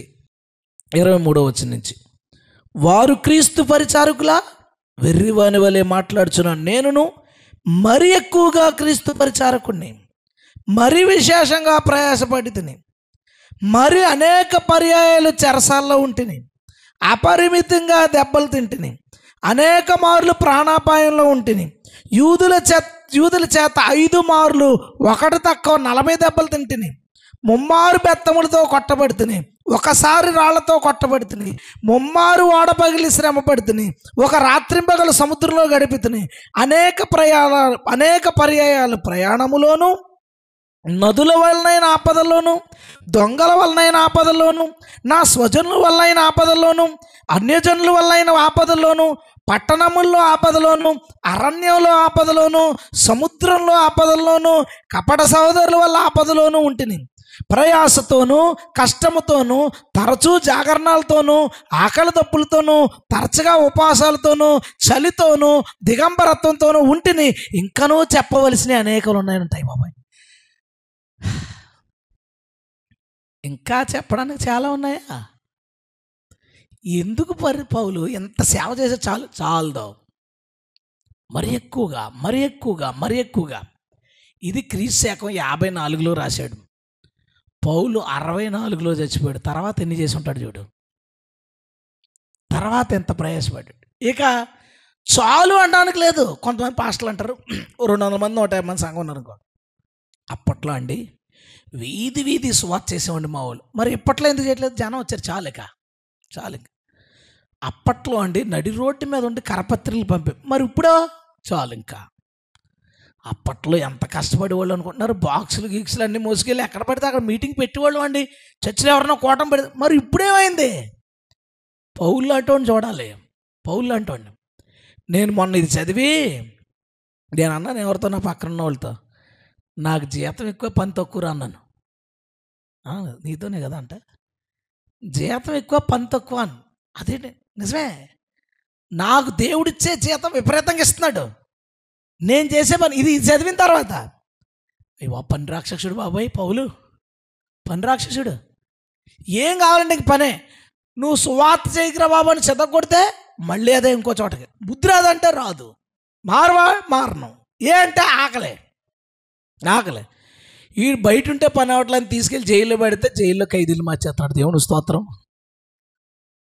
ఒకసారి జైల్లో పడితే ఖైదీని మార్చేశాడు, ఇంకోసారి జైల్లో పడితే జైలర్నే మార్చేశాడు. దేవుని స్తోత్రం. నువ్వు ఎక్కడికి వెళ్ళినా ఆగవా అంటే ఆగరాళ్ళు. తృప్తి లేదు వాళ్ళకి, ఇంకా చేయాలి. ఆఖరికి ఆ తలకాయ నరికేసే వరకు ప్రాణం పోయేదాకా తృప్తి లేని పరిచర్య. మళ్ళీ పోతా పోతా తిమోతితో అంతగా ఏమంటాడు తెలుసా? సమయమందు అసమయమందు ప్రయాసపడు, రెస్ట్ తీసుకోకు. ఇది పడుకునే టైము, ఇది తినే టైము, ఇది భార్యతో కలిసి బయటికి వెళ్ళే టైము, పిల్లల్ని పార్కులకి తీసుకెళ్లే టైము. ఆ టైంలో ఉండవు. ఇప్పుడు పాస్టర్లకి ఏంటో తెలుసా? ఆదివారం నాడు చర్చ్, సోమవారం నాడు బయటికి, ఎందుకంటే ఆదివారం కానుక పడుతుంది కాబట్టి సోమవారం నాడు చిక్కున మటన్ తినేసి సోమవారం బయటికి వెళ్ళడం, ఆదివారం సాయంత్రం కానుక సాయంత్రం కొంత మార్చుకుని తినేసి పార్కులకి వెళ్ళి, ఇంకా డబ్బులు ఎక్కువ ఉంటున్నాయి, పిల్లల సెలవులకి బయటికి తీసుకెళ్ళమంటున్నారండి, అందుకని బయటికి తీసుకెళ్ళు. ఏమంతా గేట్ బయట కూడా బయటికి తీసుకెళ్ళడానికి అరక తీసిపోవాలంటే, బయటికి తీసుకోవడానికి నువ్వు సిమ్లా తీసిపోవాలా? బయట ఉందా నీకు సిమ్లా? అది అరే నీకేంటో తెలుసా? బలిసావు నువ్వు, బాగున్నాయి నీ దగ్గర డబ్బులు బాగున్నాయి, సాటిస్ఫాక్షన్ అయిపోయావు, నువ్వు చాలనుకుంటున్నావు పరిచర్య. పండగ ఈ 4 రోజులు సెలవులో, ఈ 4 రోజులు ఏదైనా మీటింగ్లు పెడతాం, లేదు సువార్తకి వెళ్తాం, ఆ పని చేద్దాం ఈ పని చేద్దాం, లేదు ఎందుకు లేదో తెలుసా? నువ్వు చాలనుకున్నావు. పౌలు ఎందుకు తిరిగాడో తెలుసా? చాలని అనుకోలేదు. చెప్పిన లిస్టే ఎంత పొడుగుంటే కింద లైన్తో గోపాలు కొట్టాడు. ఇంకా చెప్పవలసిన అనేకలు ఉన్నాయంట, ఇంకా అనేకలు ఉన్నాయి. అంత గొప్ప పరిచారకుడు. ఈరోజు మనం అందరం, ఇప్పుడు ఇందాక అవగాహన సదస్సు నుంచి మాట్లాడాడు. కొంతమంది ఏమనుకుంటారు, 2024 ప్రతి అవగాహన సదస్సుకి వెళ్ళాను, చాలురా బాబు చాలు, ఇంకా 25 మీరు ఎలాంటరా అనకూడదట, 25లో మీరు ఎలాంటి అని అనకూడదంట. దేవుడికి ఏదైనా ఇచ్చినప్పుడు అమ్మాయి ఆ బాక్స్ నేను ఇచ్చిందే చాలు కాదు, ఇంకా చాలు లేదు దేవుడి విషయంలో. దేవుని పరిచర్యకి నీ టైము, నీ ధనము, నీ బలము, నీ ఆలోచన ఏదైనా సరే ఇవ్వడానికి దానికి పరిమితులు లేవు. హల్లెలూయా. ఎప్పుడైనా పరిమితి అనిపించినప్పుడు కొరింథీయులకు రాసిన 2వ పత్రిక 11వ అధ్యాయం చదువు, వాటర్ గ్లాస్ పక్కనెట్టుకో, మంచినీళ్ళ గ్లాస్ పక్కనెట్టుకో, టక చదువు, మంచిలు తాగు, మోకరించు, ప్రభా మళ్ళీ స్టార్ట్ చేస్తానని చెప్పంతే. నాకు సిగ్గు అనిపించింది, జీతం ఎక్కువ తీసుకుంటాను నేను అనిపించింది, నిజంగానే అనిపించింది. నాకేం కొదువు లేదు, నేను ఎక్కడికైనా కారులో వెళ్ళగలను, పెట్రోల్ మనకు అంతకంటే ఖర్చులు ఉండవు, లేదా వాటర్ బాటిల్ కొనుక్కుంటాను. అవి ఇష్టం వచ్చినట్టు ఖర్చు పెట్టుకున్నకి నాకు దేవుడు డబ్బులు ఇచ్చాడు దేవుడు. బట్టలు కొనుక్కోవడానికి మీరు డబ్బులు పెట్టి బట్టలు కొనుక్కోవాలి, నేను డబ్బులు తీయక్కర్లేదు, దేవుడు కొనిచ్చేస్తాడు బట్టలు. ఆళ్ళో షర్టు ఎల్లో షర్టు, ఇది అది బోల్డ్ బట్టలు వచ్చినాయి. ఇవన్నీ చూస్తుంటే నాకు జీతం ఎక్కువైపోతుంది, పని ఎక్కువైపోతుంది. అలా ఎన్ని రోజులని పెడతాను పెట్టుబడి. ఇప్పుడు నేనేం ఆలోచించుకున్నాను, పని కూడా పెంచాలి. అయితే దేవుని స్తోత్రం, పని కూడా పెంచేసి ఎప్పుడొకప్పుడు పౌలుతో, నువ్వు ఒకడవే కాదు, ఎంతో కొంత, అంతొద్దులే అంత లేదు. ఇప్పుడు నిజంగా రాళ్ళ దెబ్బలు ఒకసారి తింటే రెండోసారి వెళ్ళా ఏరియాకి, ఒకటి తక్కువ 40 దెబ్బలు 36 తిన్నాడు అంటే 39 దెబ్బలు. అసలు శిక్షలు ఎవరు వేసేవాడు? ఇతను జడ్జి మనోడు. యూదుల పనిష్మెంట్ ప్రకారం 39 కొరట దెబ్బలు. యేసుప్రభుని కూడా అన్నీ కొట్టుండొచ్చు, లేదా అంతకంటే ఎక్కువ, 2 సార్లు 2 సెక్షన్లు 3 సెక్షన్లు ఇచ్చి ఉండొచ్చు. 39 కొరట దెబ్బలు అంటే చాలా ఎక్కువ. అలాంటి వాడు వెళ్ళి నిలబడిన తర్వాత ఏం చేశాడు? అల్లరి గజిబిచ్చేస్తున్నాడండి, యూదులు మార్చేస్తున్నాడు. సరే 39 కొరట దెబ్బలు వేసండి, అయిపోయింది. మళ్ళీ 2 నెలల తర్వాత, నువ్వు మొన్న వచ్చావు కదరా? అవును సార్ వచ్చానండి. మళ్ళీ ఏంటో దెబ్బలు తగ్గిపోయినాయి సార్, అయిపోయింది. మళ్ళీ 3 మళ్ళీ వచ్చాట. ఏం చేస్తాం సార్, అదే పని మాకు. రాళ్ళతో కొడేసి బెత్తములతో 5 సార్లు చితక్కోటి చేసుకున్నాడంట. మళ్ళీ 2వ సారి దొరికిపోయినప్పుడు వెనకాల కొట్టకండి సార్, ఇంకా తగ్గలేదు, ఎదర కొట్టండి అంటాడు. అంటే మనం ఒక మాట పడితే ఆ ఏరియాకి మళ్ళీ వెళ్ళాం. ఎవరైనా తిడితే మళ్ళీ సువార్తకి వెళ్ళడానికి భయపడతాం. ఎక్కడైనా ఒక మీటింగ్ పెడితే అది ఫెయిల్ అయితే మళ్ళీ ఇంకో చోట మీటింగ్ పెట్టడానికి భయపడతాం. ఇన్ని దెబ్బలు, ఇన్ని తిట్లు, ఇన్ని ప్రమాదాలు, ఇన్ని నష్టాలు బయటోళ్ళ వలన, సొంతోళ్ళ వలన, ఇతర మతాల వలన, సొంత మతాల వలన అన్ని రకాలుగా నష్టపోయినా తాను పనివాడు పని చేస్తూనే ఉన్నాడు. హల్లెలూయా. ఒక 50 మంది ఒక చోట సువార్తకి వెళ్ళారనుకోండి, ఆ రోజు వాళ్ళందరినీ ఆపి అందరికీ బొట్లు పెట్టి పంపించారనుకోండి, మరలా నెక్స్ట్ వారం తర్వాత ఇంకో ఊరు వెళ్ళేటప్పుడు 10 మంది వస్తారు. ఈ 40 మంది బొట్లు పెట్టేశారు. బాబోయ్ మళ్ళీ వెళ్తే ఏమవుద్దో. పౌలు అంటాడు, ఏం చేస్తాడు? ప్రభా బొట్టుతో ఆపేసేవాడు తండ్రి, ఒక లీటర్ రక్తం రాకుండా పంపేసేవాడు ప్రభా అని బాధపడతాడు. దెబ్బలు తింటాడు, వెళ్తాడు, దెబ్బలు తింటాడు, వెళ్తాడు. ఎప్పటికి మనం దేవుని విషయంలో తృప్తి లేనంత పని, చాలు అననంత పని మనం ఎప్పటికి చేస్తాం. హల్లెలూయా. 100 మంది వచ్చేదాకనా, 50 మంది విశ్వాసులు వచ్చేదాకనా, 200, 300 వచ్చేదాకనా, తృప్తి లేని పక్క చోట నుంచి దొంగతనం చేసే విశ్వాసుల కోసం ఆ సేవకుల కోసం చెప్పట్లేదు. అవి వేరేది. అది నిజంగానే చాలు అని పాతాళం లాంటిది. అది ఎంతమంది వచ్చేసినా పక్క చచ్చిన చాలు కాదు. ఆత్మలు నశించిపోయే ఆత్మల్ని రక్షించడానికి సాటిస్ఫాక్షన్ ఎక్కడ, హద్దులు ఎక్కడ, సేవకి హద్దులు ఎక్కడ? హద్దులు లేనే లేవు. ఎప్పుడు నిరంతరం మనం చేయాలి. గట్టిగా స్తోత్రం చెప్దామా?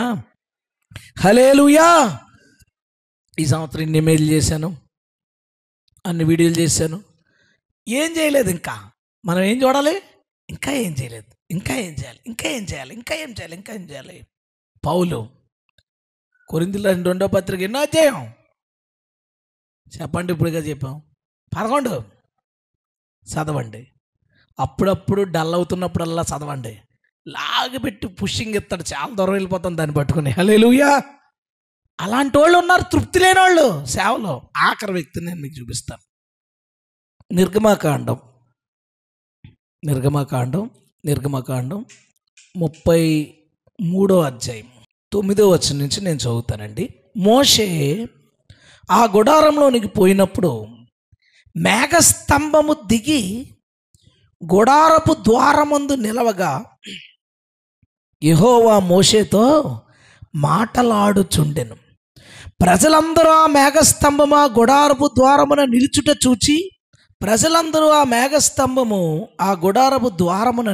చూచి ప్రతివాడును తన తన గుడార ద్వారమందు నమస్కారము చేయుచుండెను. సీన్ ఊహించండి ఒకసారి. ప్రత్యక్ష గుడారం ఉంది, లోపలికి మోషే వెళ్ళాడు. మోషే వెళితే మేఘస్తంభం అంటే పగటి వేళ నీడనివ్వడానికి, ఎండలో వీళ్ళు ఇదైపోకుండా పగటి వేళ నీడవడానికి. ఎంతమందికి? ఒక 20 లక్షల మంది రఫ్గా. అంటే ఎంత పెద్ద మేఘం అయి ఉంటుంది అది? ఆ మేఘంలో ఒక భాగమో ఆ మేఘం చిన్నదైపోయే మొత్తానికి ఆ ప్రత్యక్ష గుడారాన్ని అంతా ఆవరిస్తూ ద్వారం వద్ద డోర్ దగ్గర అలా ఉండిపోయిందంట మేఘం. లోపల ఎవరున్నారు? మోషే ఒక్కడున్నాడు. ఆ మేఘస్తంభం బయట ఇశ్రాయేలు ప్రజలు అందరూ తమ తమ గుడారాల్లోంచి బయటకు వచ్చి ఆ మేఘస్తంభం మాట్లాడినంతసేపు నిలబడి నమస్కారం చేయుచుండిరి. హల్లెలూయా. రాజమండ్రిలో దేవి చౌక్ అని ఒక ఏరియా ఉంటుంది. ఆ ఏరియాలో ప్రతిరోజు సాయంత్రం 6 గంటలకు అనుకుంటాను, కరెక్ట్గా 6 గంటలకి ఒక కర్పూరం వెలిగించి హారతిస్తారు. దుర్గాదేవికి అనుకుంటా హారతిస్తారు అక్కడ. ఆ టైంకి గంట మోగిస్తూ దాన్ని వెలిగించగానే ఆ చుట్టుపక్కల షాపులలో ఒక 30-40 మంది షాపుల్లోంచి టక్కమని బయటకు వచ్చి రోడ్డు మీద నిలబడి ఇలా దండం పెడతారు. నేను ఎగ్జాక్ట్గా చూశాను ఒకసారి. అందరూ సైలెంట్ అయిపోతారు. బళ్ళు మీద వెళ్ళే వాళ్ళు భక్తులు ఎవరంటే పక్కన పెట్టేసి వాళ్ళ బళ్ళు పెట్టేసి వాళ్ళు ఒక 40-50 మంది ఆ చుట్టూరు ఆ 2 నిమిషాలు అలా సైలెంట్ అయిపోతారు, దండం పెట్టుకుంటారు. ఆ లోపలికి వెళ్ళిపోయిన తర్వాత మళ్ళీ ఎవరికాడ వెళ్ళిపోతారు. ఆ సీన్ చూసినప్పుడే అరే ఇలా ఉందేంట్రా సీన్ అని అనిపించింది. ఇళ్లలోంచి బయటకు ఒక కనీసం 10 లక్షల మంది వేసుకొని బయటకు వచ్చేవాళ్ళు. ఈయన లోపల ఉంటే మేఘం ద్వారం వద్ద నుండి మాట్లాడుతుంటే ఒక 10 లక్షలు 8 లక్షల మంది, అసలు అనడానికే ఫిగర్ ఎలా ఉంది చూడండి, నిలబడి నమస్కారం పెట్టి దేవుడు మాట్లాడినంతసేపు ఉంటే ఆ సీన్ ఎంత అద్భుతంగా ఉంటుంది. ఆ మేఘంలోంచి యెహోవా మోషేతో ముఖాముఖిగా మాటలాడుచుండెను. ప్రజలందరూ ఆ మేఘస్తంభం నమస్కారం చేస్తున్నారు. మనుష్యుడు తన స్నేహితునితో మాట్లాడునట్లు యెహోవా మోషేతో ముఖాముఖిగా మాట్లాడుచుండెను. హల్లెలూయా. అంటే ఏదైనా తోటలో ఆదాముతో మాట్లాడినట్టుగా మనుష్యుడు తన స్నేహితునితో మాట్లాడినట్టుగా, ఇద్దరు ఫ్రెండ్స్ మాట్లాడుకుంటున్నట్టుగా, ఇద్దరు ఏదో అడుగుతున్నాడు, అతను చెప్తున్నాడు, ఇతను గుర్తుపెట్టుకుంటున్నాడు, రాసుకుంటున్నాడు ఇంట్లో. మొత్తానికి ఇద్దరి మధ్యన సంభాషణ జరుగుతుంది. ఎంత అద్భుతంగా ఉందండి చూడండి సీను. తరువాత అతను పాలెంలోనికి తిరిగి వచ్చుచుండెను. అలా జరుగుతుందంటే అస్తమానం. అతని పరిచారకుడు నూను గుడారంలోంచి వెలుపలికి వచ్చేవాడు కాదు, ప్రార్థనలో ఉండిపోయేవాడు. 12వ వచనం. మోషే మోషే అంటున్నాడంటే యెహోవాతో, అప్పటికే చిన్న ప్రాబ్లం అయింది. వీళ్ళు బంగారు దోణ చేసుకున్నారు. బంగారంతో దేవుడు చాలా కోపంలో ఉన్నాడు. అప్పుడు జరిగిన సంభాషణ చూడము, ఈ ప్రజలను తోడుకుని పొమ్మని నీవు నాతో చెప్పుచున్నావు, కానీ నాతో ఎవరిని పంపుతావో అది నాకు చెప్పలేదు. మోషే అన్నాడంటే చెప్పాడు, నేను రానన్నాడు దేవుడు, నేను రానన్నాడు. నువ్వు తీసుకెళ్ళి కూడా జనాలను తీసుకుపోన్నాడు. మోషే ఏమంటున్నాడంటే, నువ్వు వెళ్ళమని చెప్తున్నావు కానీ కూడా ఎవరిని పంపుతావో నాకు చెప్పలేదు. అంటే కూడా ఎవరినో పంపాలంటున్నాడు. నీవు ఏమన్నాడట మోషేతో, నేను నీ పేరు పెట్టి నిన్ను ఎరిగి ఉన్నాననియు నా కటాక్షము నీకు కలిగిందని చెప్పితివి కదా. ఎవరన్నా దేవుడితో అలా మాట్లాడతారా? రానని అన్నాడండి. రానని అన్నవాడితో ఏం మాట్లాడుతున్నాడో తెలుసా? నన్ను వెళ్ళమంటున్నావు, మరి ఎవరిని పంపుతావో నాకు చెప్పలేదు. నువ్వు ఏం మాట ఇచ్చావో తెలుసా నాకు? నీ పేరుని బట్టి నేను నిన్ను ఎరిగి ఉన్నాను కాబట్టి నిన్ను వదలనని చెప్పావు కదా. మరి ఏంటి మాట, ఇచ్చిన మాట ఏంటి? ఇచ్చిన మాట ఏం చేద్దాం అనుకుంటున్నావు అని అడుగుతున్నాడు దేవుణ్ణి. కాబట్టి నీ కటాక్షము నా ఎడల కలిగిన ఎడల, నీ కటాక్షము నా ఎడల కలుగునట్లుగా దయచేసి నీ మార్గమును నాకు తెలుపుము, అప్పుడు నేను నిన్ను తెలుసుకుందును. కామెడీ ఇది. మోషే దేవుని తెలుసుకుంటాడు. అప్పుడు వాళ్ళందరూ ఊరవతలు ఉండి మేఘం వచ్చిందని దండం పెట్టుకుంటుంటే లోపలేమో ముఖాముఖిగా మాట్లాడుతుంటే చాలేదంట. ఏమన్నాడు తెలుసా? నాకు నీ ఏం చేద్దాం అనుకుంటున్నావు, ఏంటో నాకు చెప్తే నేను నిన్ను తెలుసుకుంటాను, నువ్వేంటో నీ సంగతి ఏంటో నేను తెలుసుకుంటాను అంటున్నాడు. అసలు జరిగిన సీన్లో మెయిన్ క్యాండిడేట్ మోషే. మోషే దేవుడు ముఖాముఖిగా మాట్లాడుకుంటానే మార్గాలు చూపించు, అప్పుడు నేను తెలుసుకుంటాను అంటున్నాడు. తెలియనట్లుగా అంటే ఇంకా ఏదో తెలుసుకోవాలని ఉంది. చిత్తగించుము, ఈ జనము నీ ప్రజలే కదా అని అంటే ఆ తర్వాత దేవుడు చెప్పింది అక్కడ రాశారు. నిజానికి అక్కడ జరిగింది ఏంటో చూద్దాం. 15వ వచనం. మోషే అంటున్నాడు, నీ సన్నిధి రాని ఎడల ఎక్కడ నుంచి మమ్మల్ని తోడుకుని పోకు. నా ఎడలను నీ ప్రజల ఎడలను నీకు కటాక్షం కలిగిందని ఎలా తెలుస్తుంది? నీవు మాతో వచ్చుట వలనే కదా. అట్లు మేము అనగా నేను నీ ప్రజలు భూమి మీద ఉన్న సమస్త ప్రజల్లో నుండి ప్రత్యేకించబడదుమని ఆయనతో చెప్పాను. ఏమంటున్నాడు?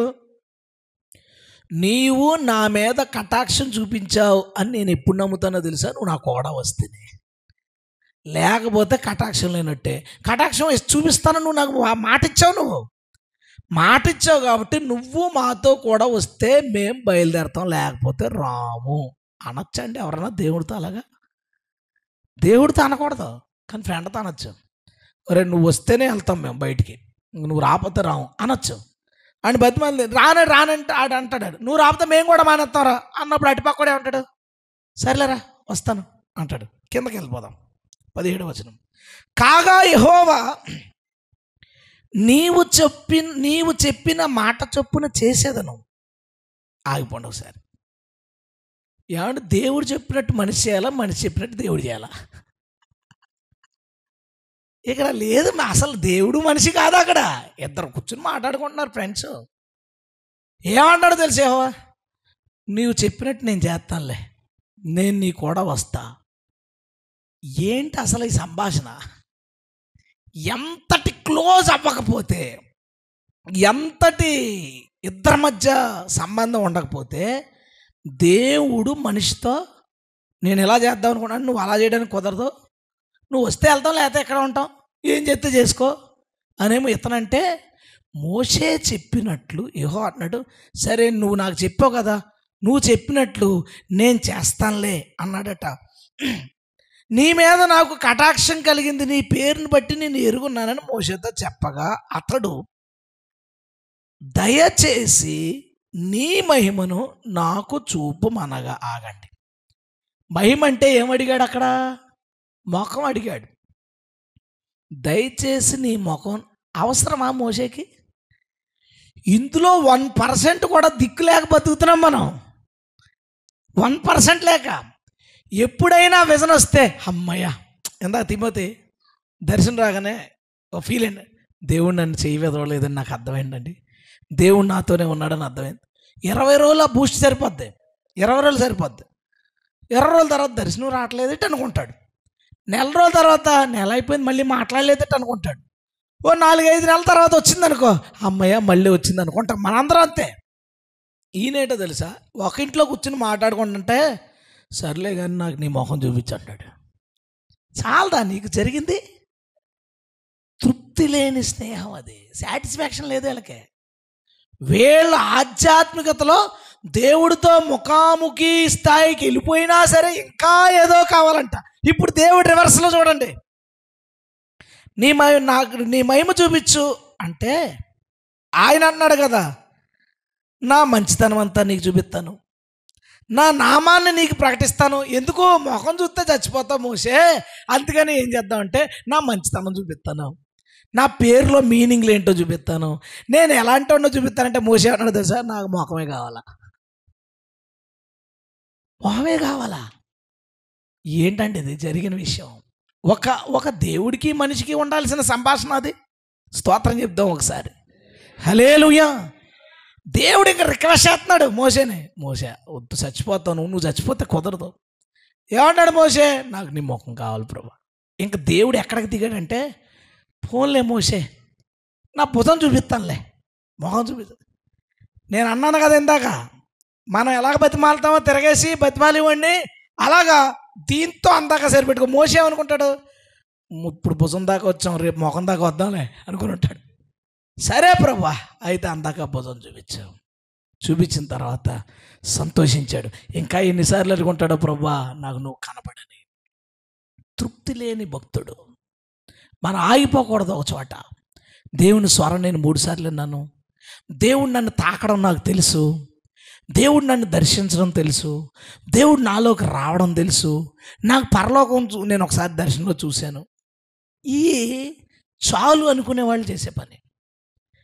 మనకి ఎన్నన్నా జరిగి ఉండొచ్చు, లైవ్లోనే మాట్లాడుతున్నప్పుడు ఇంకా సరిపోలేదు ఇతనికి. సరిపోకేమన్నాడు తెలుసా, ఇంకా కావాలి, నీ ముఖం నిన్ను ముఖాముఖిగా చూసేయాలి, నీతో ఇంకా మాట్లాడాలి. ఏంటి ప్రేమ, ఏంటి స్నేహం. నిజమైన భక్తుడికి దేవుడితో ఉండే కనెక్షన్ విషయంలో సంతృప్తి రాదు ఎప్పటికీ. ఎందుకంటే ఆయన ప్రేమ అంత గొప్పగా ఉంటుంది. హల్లెలూయా. యవ్వన కాలంలో ఒక అబ్బాయి ఒక అమ్మాయిని ప్రేమించేటప్పుడు ఒక 2 గంటల ఫోన్ మాట్లాడిన తర్వాత కూడా ఫోన్ పెట్టేసిన ఒక పావు గంటకు అరగంటకు మళ్ళీ ఫోన్ చేసి ఏంటి విషయాలు అని అడుగుతాడు. 2 గంటలు మాట్లాడావు కదా, చాలు దాడికి. ప్రేమించే వ్యక్తికి ఎంతసేపు మాట్లాడినా, ఎన్నిసార్లు చూసినా, వాళ్ళకి ఎన్ని బహుమానాలు ఇచ్చినా, వాళ్ళకి ఎన్ని రకాల సహాయాలు చేసినా తృప్తి రాదు. ప్రేమ పెరిగే కొద్దీ తృప్తి రాదు. మోషే అలాంటాడు. దేవునితో తనకున్న ప్రేమ ఎంత గొప్పదంటే ఎన్నిసార్లు దేవుడు మాట్లాడినా సరిపోదు, ఎన్నిసార్లు దేవుడితో మాట్లాడినా సరిపోదు. వాదాలు వేసేసుకున్నారు ఆఖరికి ఇద్దరు. వాదం జరిగిపోయింది. వాదంలో దేవుడు ఏమన్నాడంటే సర్లే మోషే నువ్వు చెప్పినట్టు చేస్తానులే అనే అంత పరిచయంలోకి, అంత ఇష్టంలోకి మోషే వెళ్ళిపోయి ఆఖరికి సరిపోక నీ మంచితనము, నీ మహిమ ఇవన్నీ కాదు, నాకు నిన్ను చూడాలని ఉందంతే, నాకు అందుకే పౌలు ఇలా రాస్తాడు హెబ్రీ పత్రికలో, ఐగుప్తులో ఫరో కుమారుణ్ణి అనిపించుకోవడం కంటే, రాజ్యం గొప్పదని అనిపించుకోవడం కంటే క్రీస్తు కొరకు నిందలు అనుభవించడం గొప్ప భాగ్యం అని క్రీస్తు గురించి ఎవరు చెప్పాడు? క్రీస్తు ఏంటి? క్రీస్తు మోషే క్రీస్తు తెలుసు. ఇప్పుడు వాళ్ళు బోల్డ్ మాట్లాడుకుంటే ఒక అధ్యాయం రాశాడు, ఎన్ని మాట్లాడుకున్నారు మనకు చెప్తారేంటి? వాళ్ళు చెప్పేశాడు మొత్తం అన్నీ అని ఉంటాడు. నేను వస్తాను మళ్ళీ అప్పుడు చూద్దిగానిలే, అబ్రాహం అడిగాడు, అందరూ చాలామంది అడిగారు, కనపడతాను, అందాక భుజంతో సరిపెట్టుకొని చెప్పుంటాడు. క్రీస్తు గురించిన నింద గొప్పదని ఎంచి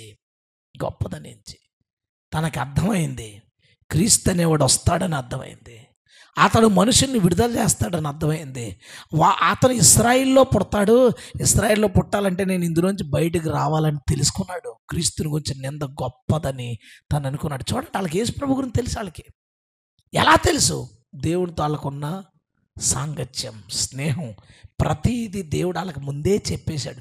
వాళ్ళు ఉండబట్టలేక ఒక్కొక్క హింట్ పడేశారంతే. మనకి ఓల్డ్ టెస్ట్మెంట్లో వాళ్ళకి మొత్తం తెలుసు, క్లియర్గా అన్నీ తెలుసు. వాళ్ళకి ఎలా వస్తాడు, ఆయన ఏం చేస్తాడో ఎలా తెలిసిందంటే దేవునితో వాళ్ళకున్న స్నేహం. దేవుడు ఈరోజు మనతో మాట్లాడుతున్నాడు. సాటిస్ఫై అయిపోకు. వారానికో దర్శనం, 2 రోజులకో దర్శనం వస్తుంది. నాకు ఈ వరం వచ్చింది, నాకు చాలు. చాలామంది మనలో అమ్మయ్య నాకు భాషల వరం ఉంది చాలు, ప్రవచన వరం ఉంది చాలు, దయ్యాలు ఎల్లగొట్టగలుగుతున్నాను చాలు అని ఆగిపోయిన వాళ్ళు చాలామంది ఉన్నారు. నాకెందుకు అర్థం అవుతుంది, 2 నెలల నుంచి తెగడిగేస్తున్నాను నేను గిఫ్ట్లు, ఇంకా కావాలని.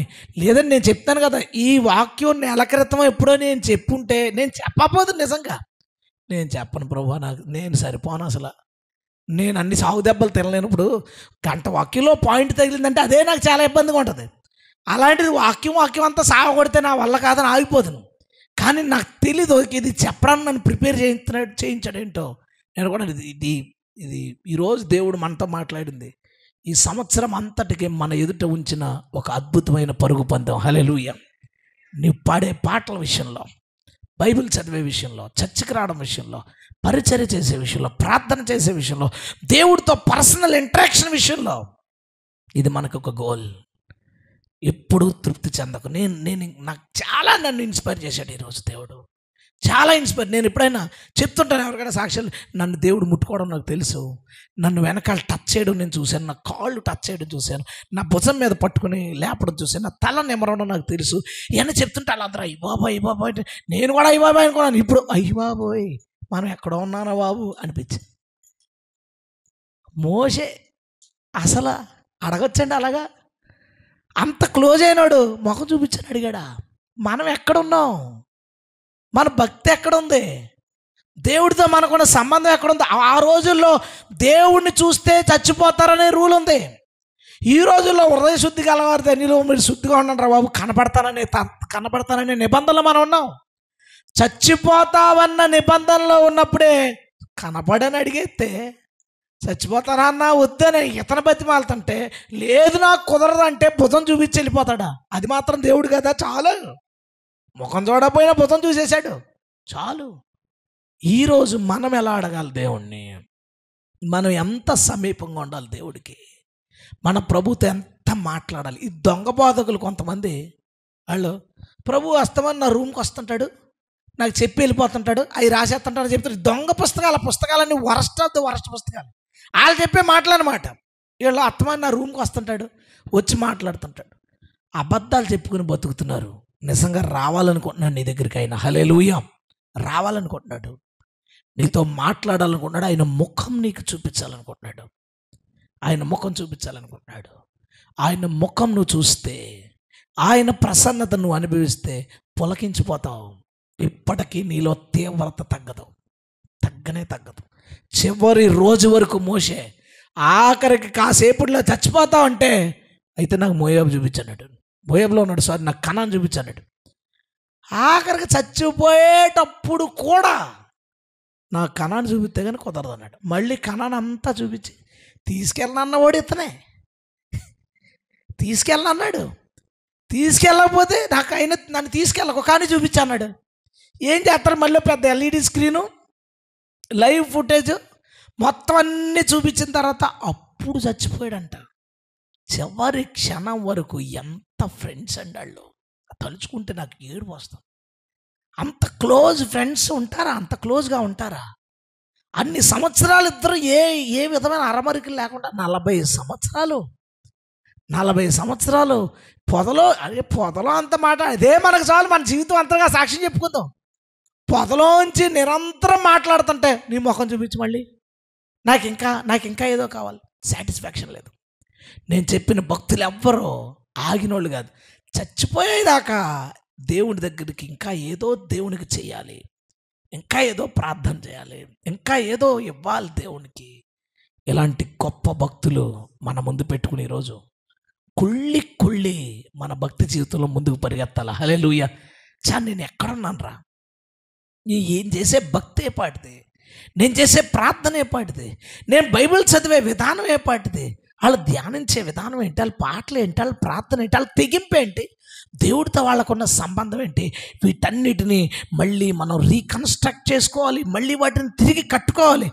తిరిగి కట్టుకుని దేవునితో మనం మమేకమైపోవాలి. ఈ సంవత్సరంలో హల్లెలూయా కలిసిపోవాలి దేవుడితో. ఒక మంచి అనుబంధం, ఒక మంచి స్నేహం దేవుడికి మనకి కలుగును రగులును గాక. రగలాలి, ఆత్మలో తీవ్రత మనకి రగలాలి. దేవుడు దాన్ని మన జీవితాల్లో జరిగించును గాక. మోకరిస్తారా? ప్రార్థన చేసుకుని ప్రభు శరీరాన్ని రక్తాన్ని మనం సమీపించాలి.